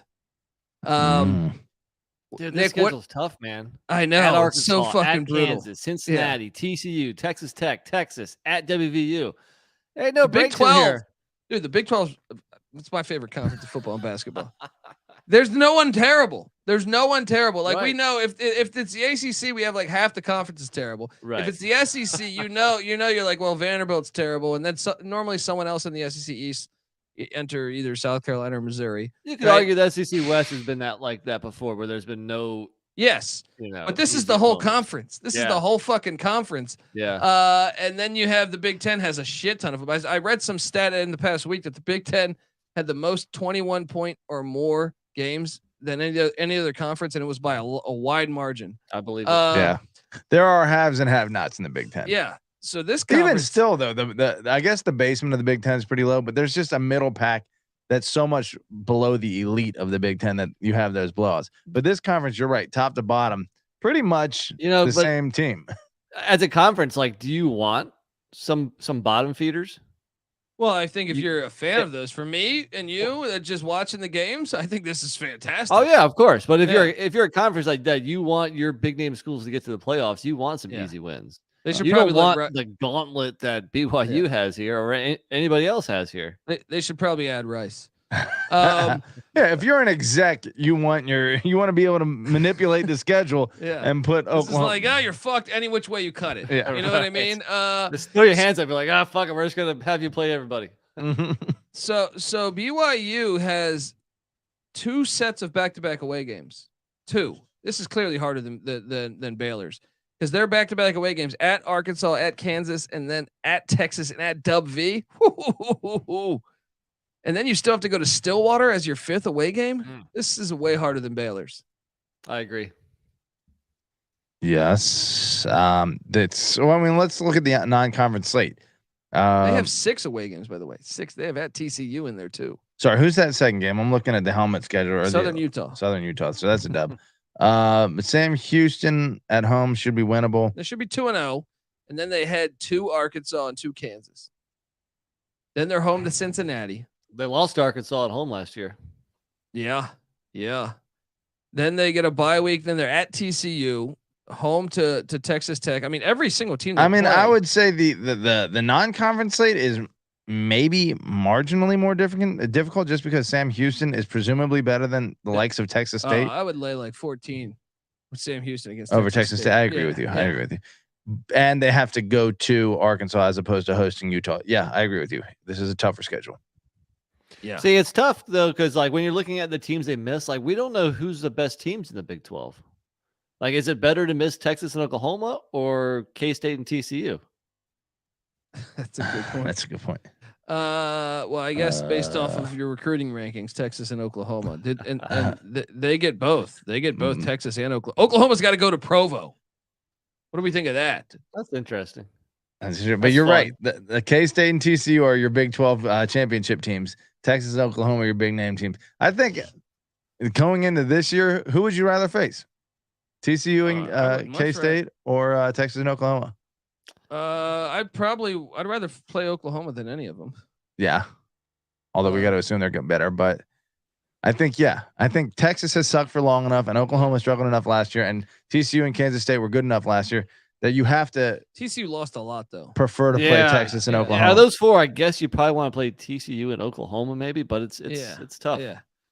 All right, let's hop on over. So we have BYU as the clear-cut harder schedule. Oh, the other fair thing is that every team plays 2 of the new teams. So it's not like or at least 2, I guess. So it's not like so it's pretty evenly done. I think that's why it's tough to really rank like which one's toughest and which one isn't. So the Cincinnati Bearcats are next. Patty C, you've been lobbying. Wait, did we do UCF? They're at the. They're the end. Okay, yeah. I gotcha. We're going alphabetically, Patty. Well, they got them as Central Florida, so sorry. Very Golden Knights. Cincinnati, though. I mean, how about that in September 23rd matchup? Oklahoma comes to Nippert. They don't get Texas, but they get Oklahoma. How do you feel about that, Patty? Would you rather had Texas? It sticks in my craw a little bit. I would have rather had a Texas Cincy thing there. Yeah. Maybe it's from eating at Hard Times Cafe and getting that Texas Cincy 5-way chili. I always kind of just associated Texas and Cincinnati. Plus the black. Nobody knows. No one knows what I'm talking. Look, we're talking about great chili, and Texas and Cincy are both renowned for their chili. It could have been the Chili Bowl, but they fucking blew it. So your away games for Cincinnati, they do not have, or no, they have one back-to-back away at Houston and at West Virginia. They should end the season at West Virginia. That needs to be the rivalry. The Big 12 needs to get organized. Brett Yormark, give 1-800-PICK-DUNDEE a call because every year, the end of the season, it should be Cincinnati at West Virginia. If you're doing this, if you're not going to give us the backyard brawl, I demand Cincinnati at West Virginia every year. Look, true. I agree. That would be nice. But looking at the schedule, you know who's absent? Tulsa, USF, Navy, Temple, Luke Fickle. Know what I'm saying?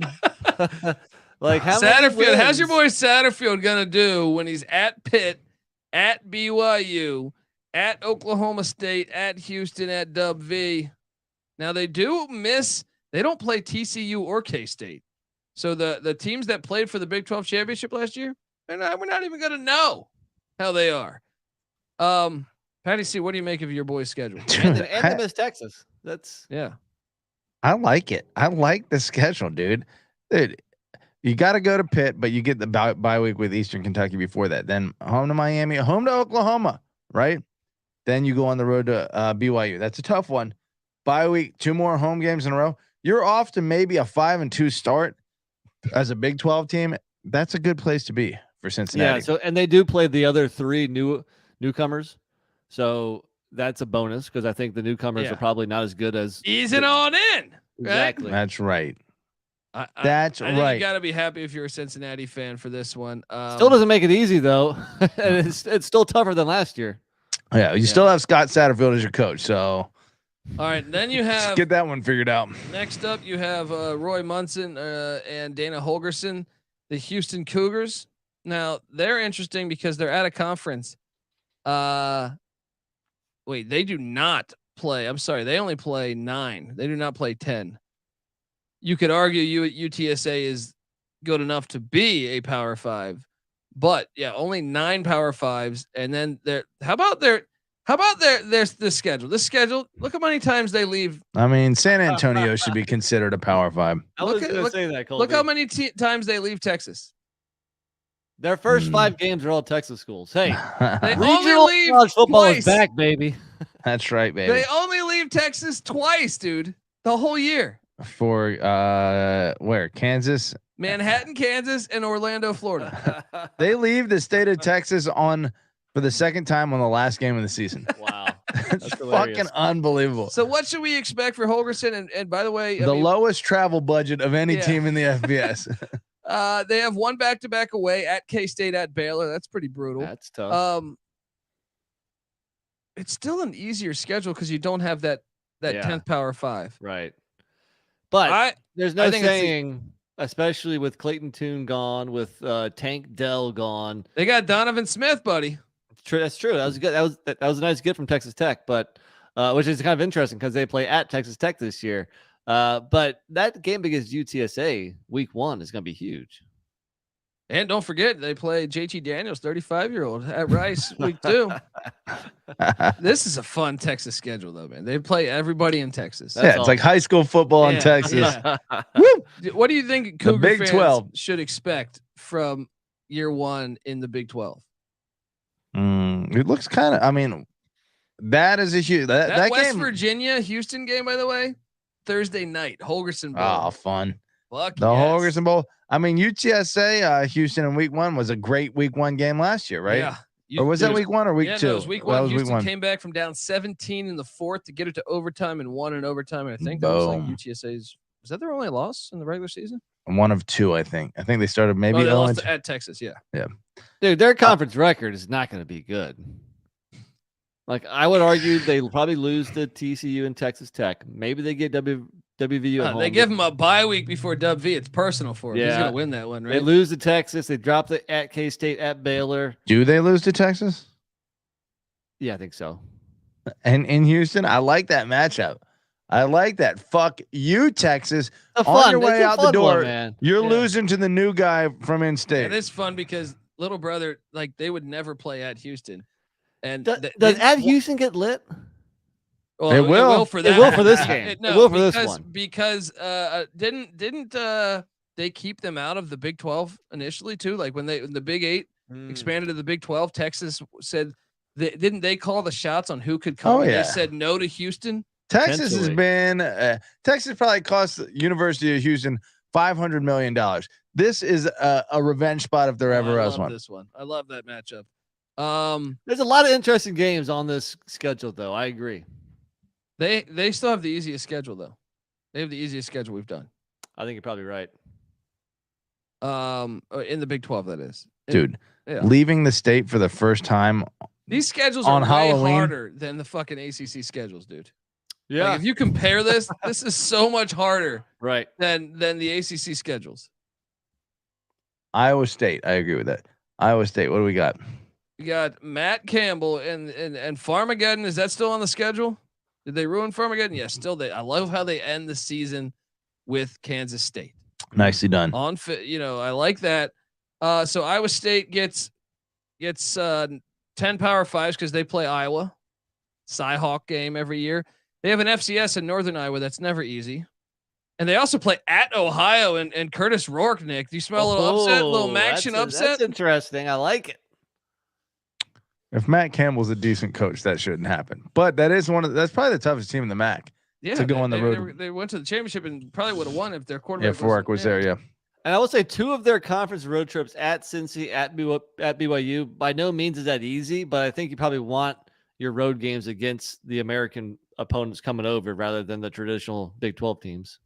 I mean, this is a tough 4-game stretch here. Oklahoma State at Oklahoma, home to TCU at Cincy. Well, to throw at Baylor to make it tough 5. Yeah. That's a brutal. So who do they get that are the newcomers? They only get at Cincinnati, Cincy, at BYU. Okay, so they avoid UCF and Houston. I don't know. I feel like this one's not. I think it's obviously tougher than Houston's because they have the 10th Power 5 and it's Iowa, and also like Northern Iowa is a good FCS. Yeah. I think when Iowa State probably one of the easier games. I think they're not as good. So you can't miss yourself. Or I'm sorry, you can't play yourself. So you play Texas, Oklahoma, TCU, Kansas State. The other easier traditional Big 12 team, WVU, you don't get, which is a bad thing because you probably want them. And I think they've had WV's number too. So so it's tough. It's tough, man. What do you make of this one, Petty? Let me ask you this: non-conference slate. What do you think they go in that stretch? Hosting UNI. That game is always dangerous, man. I think the last 2 times they've played, it came down to like the final drive of the game. What are they? They what? They better win it. But I look that the year they played, I think for the Big 12 championship, they needed triple overtime to beat Northern Iowa in the season opener. And then Iowa, obviously getting them at home, big. But then the road trip to what do you think? 2-1 in that stretch. 2-1, right? Maybe a great season if you're 3-0. Right? Yeah. Okay, let's move along to the Jayhawks and Lance Leipold. Patty C says they can't compete for a Big 12 championship this year. Well, I think they can go 4-0. 3 of the first 4 at home, including and the last only hard game. The last time they played at Darrell Royal Stadium, they did drop 50 some points. They probably don't need to go undefeated in Big 12 play to win the Big 12 championship either. Yeah, so their road trips are at Nevada, at Texas, at Oklahoma State, at Iowa State, and at Cincy. No back-to-back away games for the Jayhawks for the first time in fucking 100 years. Since John Riggins probably. You catching Oklahoma out the bye. That's probably a bonus. Yeah, that is. You get 5 away games, but it's really 4 because Nevada's ass, right? 4 away games in conference. That goes in their favor. Yeah, 4. Yeah, exactly. Patty C, what do you? Well, you're the one that said they couldn't contend. Do you think they can contend with the schedule next year? I mean, I guess Illinois and the Illinois game doesn't matter. So yeah, I mean, getting Oklahoma at home is probably big. They can beat BYU and UCF and Lawrence. I don't know if they're ready to compete. I'll say they win more games than last year. They win more than 6 7-5 games. I think 7-5, 8-4 could be. Can they go undefeated at home? Yes. In Big 12 play. It's conceivable. Is it possible? Yes, but I would assume you're probably going to drop one of those. Between Oklahoma and Kansas State, those are 2 tough games for Kansas to win. Let's look at they could drop 3 of them. Could drop all of them. Yeah. It's not like there's any easy ones there, so they're not going to go undefeated at home. Get out of here. And who do they get from the new boys? They get BYU and they get UCF Cincy? And Cincy. So they get 3. Wow. Okay. Let's look at the Wildcats of K-State. This is the hardest Big 12 schedule, in my opinion. Like for the whole schedule, because they're at Missouri and Troy is fucking this really good team. They won the Sun Belt. And even Southeast Missouri is not a terrible FCS. So you're getting the Sun Belt champ and an SEC team. I have to disagree with you. Who's out of conference schedule is harder? Well, if your hardest non-conference game is Troy, at home, didn't they go 11-2? They were a good team, but they're not like At Missouri's tough too, man. Yeah. Dude, hosting Utah is harder than hosting Troy. Okay, but Of course. Baylor doesn't have to go on the road.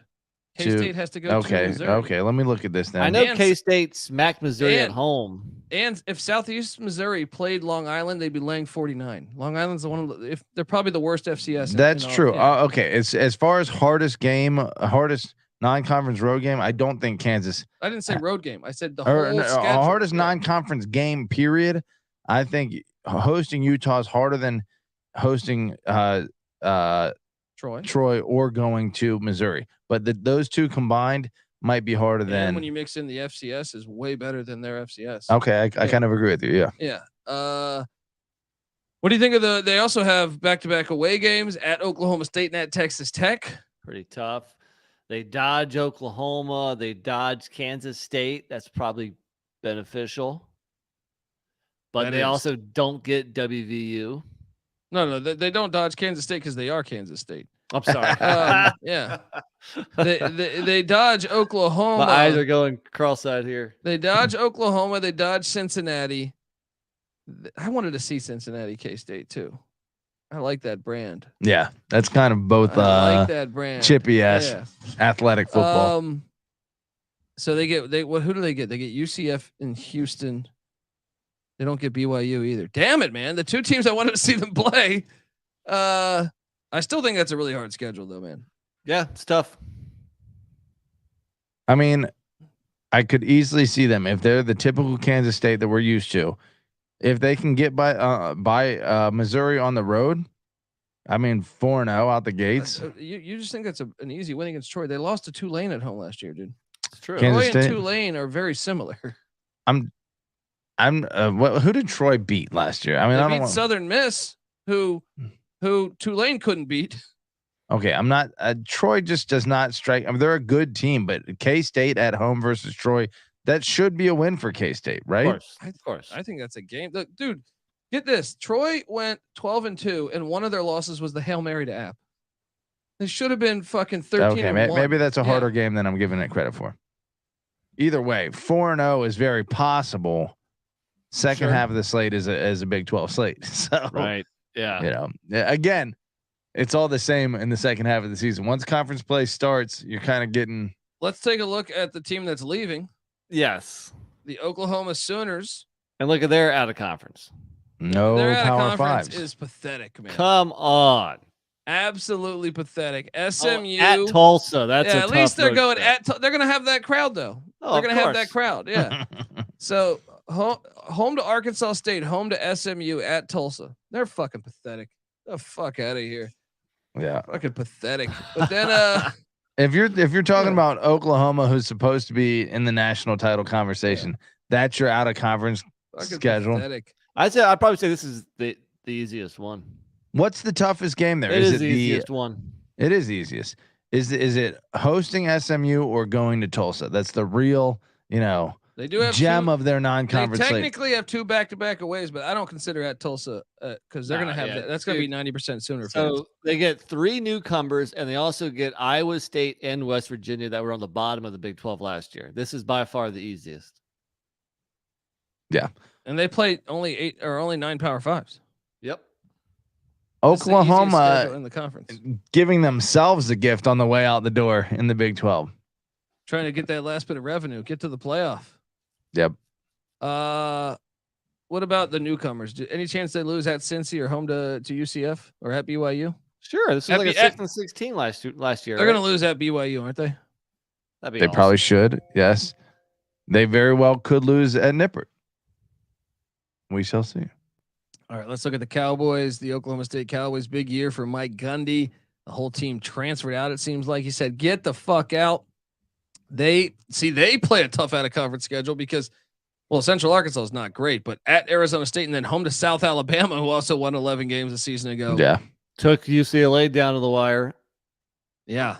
Gotta respect that. They also get 3. They get Cincinnati, UCF, and BYU, the newcomers. Their road games are at Tempe, at Ames, at Morgantown, at the Bounce House, and at Houston. Those are brutal away games. I know like those teams might not be the greatest teams. I don't give a shit. As far as like the environments being lit. Yeah, tough spots. I mean, how tough? Arizona State, Tempe, we know is a tough place to play. How lit is Iowa State? It's pretty tough to play at. I would argue their fans are as good as any in the country. Okay. Yeah. Obviously, West Virginia is a tough place. The Balance House is a tough place to play. Houston's the easiest one. Probably. Yeah. Where does Houston? What is the name of their stadium? TDECU Stadium. TDECU Stadium. They're trying to be ECU. Man. Touchdown ECU Stadium. Yeah, I wouldn't say this is like one of the toughest, not one of the easiest. I think it's a middle of the road Big 12 schedule. Well, here's what's impressive about it is the Arizona State South Alabama 1-2 punch. I mean, Arizona State. Dude, yes, it's on the road, but last year that team quit on them, dude. They were giving away the plays. I don't think that's a good representation of Arizona State. Brand new head coach. I'm just saying Tempe. Tempe's normally always a tough place to win, man. Yeah. They should for like 30 years. Them. Yeah, I mean, who knows? Their coach is 12 years old. Okay, Mike Gundy is a man. He's 50 now, probably. They should slap. Arizona All right, guys, State. we got like 5 more teams to do here. All right, let's fucking get through these. We're coming on 2 hours here. The Texas Longhorns. All right, so you got at Bama. Wait, did we do TCU or no? We're in Texas first. All right, we got at Bama at a conference. Thank you. We appreciate that game. They also get Rice. No FCSs. Shout out to the fucking Longhorns there. They have 10 Power 5s. They also who do they get? They have one back-to-back away. Their away games are at Bama, at Baylor, the Red River Shootout, and then at Houston, at TCU. And I love that. Iowa A lot State. of at Texas schools, other Texas schools. So those places are going to be, they're going to want blood. They're going to want Longhorn blood. It's going to be a tough year. Tough year for Texas.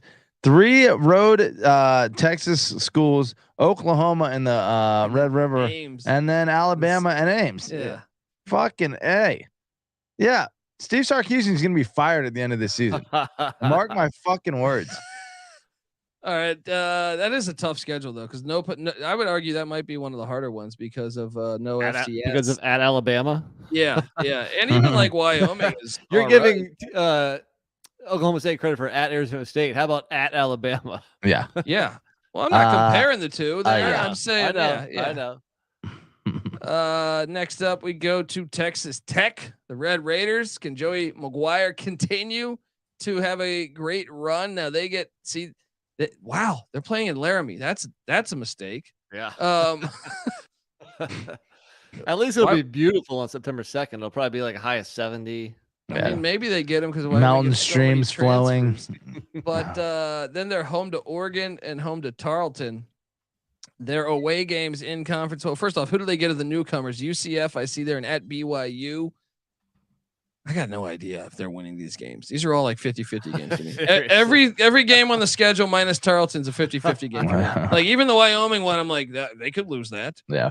So maybe they'll win half of them and go 6-6. But he had a good first year. He had Right. a good first year. What do you go win 8 games? True. 8? Was it 8? Was it 8? McGuire. You're right. I thought it was 8. Yeah. 8-5. Yeah. Surprising. West Texas football. Oh man, I don't know. This is one where I just I have no idea what their record would be. Every game is 500 games. Yeah, Dude, I can't wait until we get some team totals to try to look at a schedule, like especially with these Big 12 schedules. Yeah, they're absolutely brutal, man. Wait, is this a neutral site game between Texas and Texas Tech? What am I seeing here? At Texas. No, it's at Texas. Why would they it's a Friday game. Yeah. Why would they allow Texas have the home game on the way out the door? Although how great would that be for Texas Tech to go into Texas on the final game of the Big 12 and say, get the fuck out of the Big 12. All right, let's move over to the team that was the runner-up in the national championship, the TCU Horned Frogs.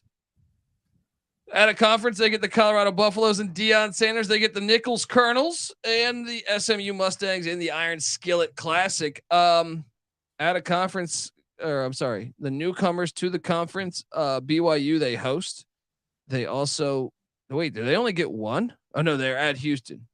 They're at Houston and home to BYU. This schedule breaks pretty nicely. Getting It Colorado does. week 1. I mean, they should be 5-0. Well, I mean, Deion's going to win that, but I mean, 5-0 here. They should be could. 5-0. And then at Heading into Iowa Jack State Trice? is not, I know it's a tough place, but Iowa State hasn't been that great last couple of years. And then BYU at home, they could be 7-0. Probably not. I'm just saying they could. They're definitely going to lose in the Little Apple. Well, yeah, I think probably. you're right. Yeah. But if Chandler Morris is everything they said he's cracked up to be, then 7-1 out the gates for the defending flag bearer of the Big 12. And you see what I mean? Actually, that's K-State. They got some of these weekday games. Thursday, TCU at Texas Tech. This is the Big 12 attempting to go to more weekday games. Oh, I yeah. love it. Nice. There we go, baby. Yeah, I don't know. I'm still curious. I think it's one of the easier schedules. Getting Texas at home, nice. Yeah, I agree. I think TCU's got a nice little favorable draw here. All right, then let's look at good old UCF, brand new. I'm so curious to see how they will do in the Big 12. First off, they're at a conference. No Power Fives, but they are at Boise, which is probably harder than like most Power Fives.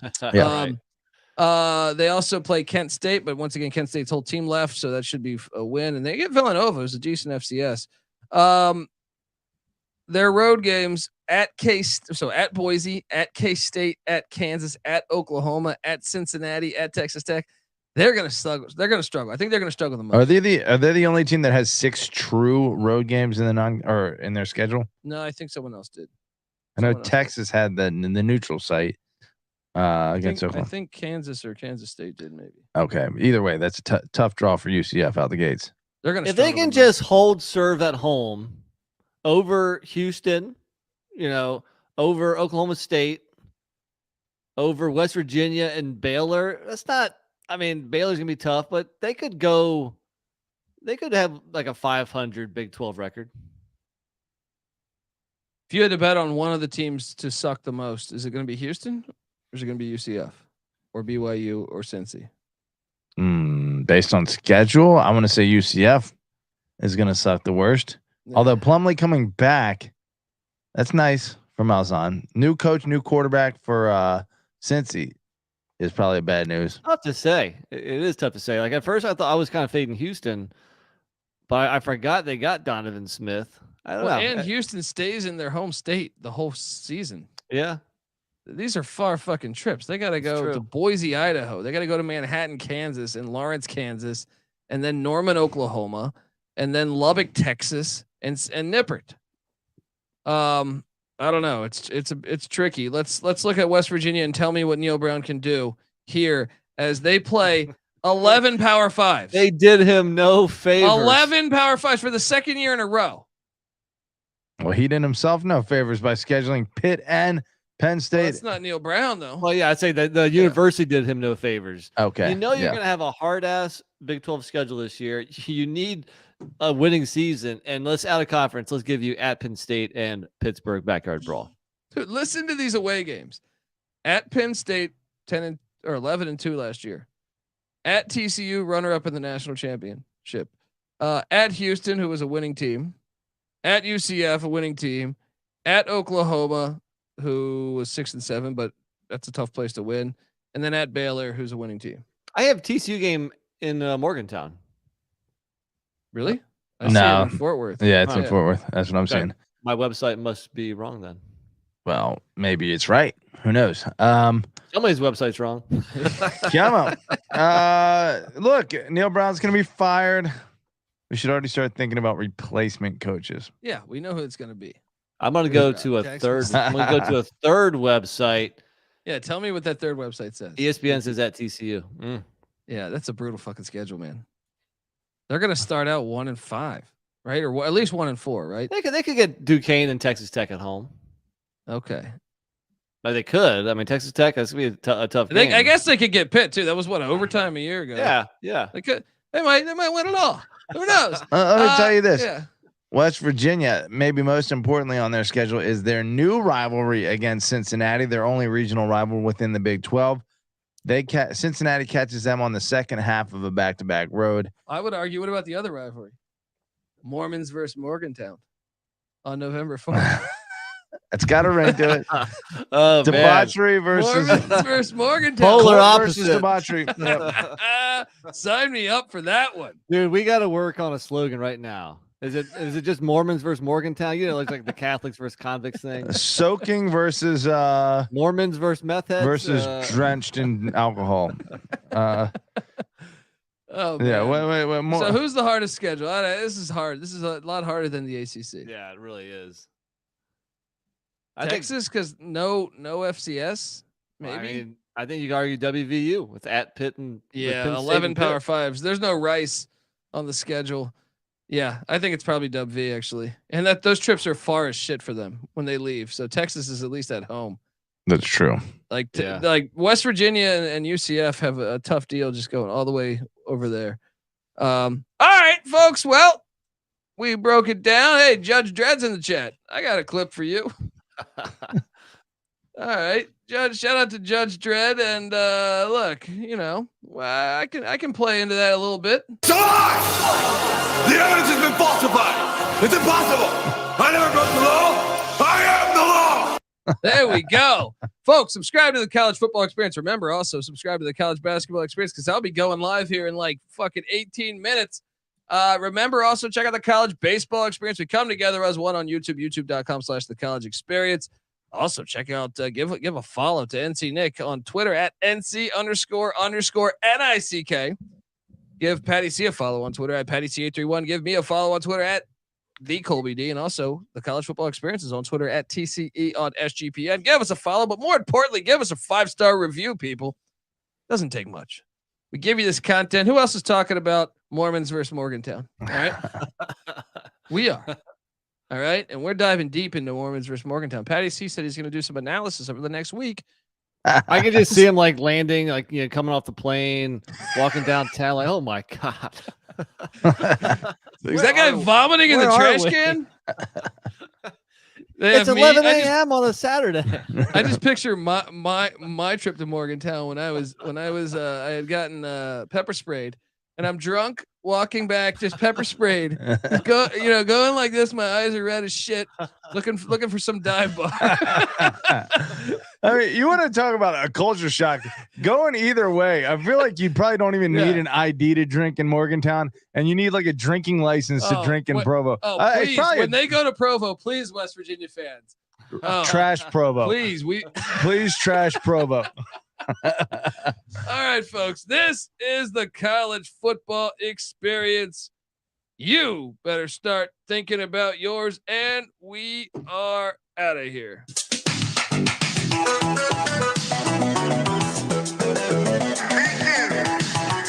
you.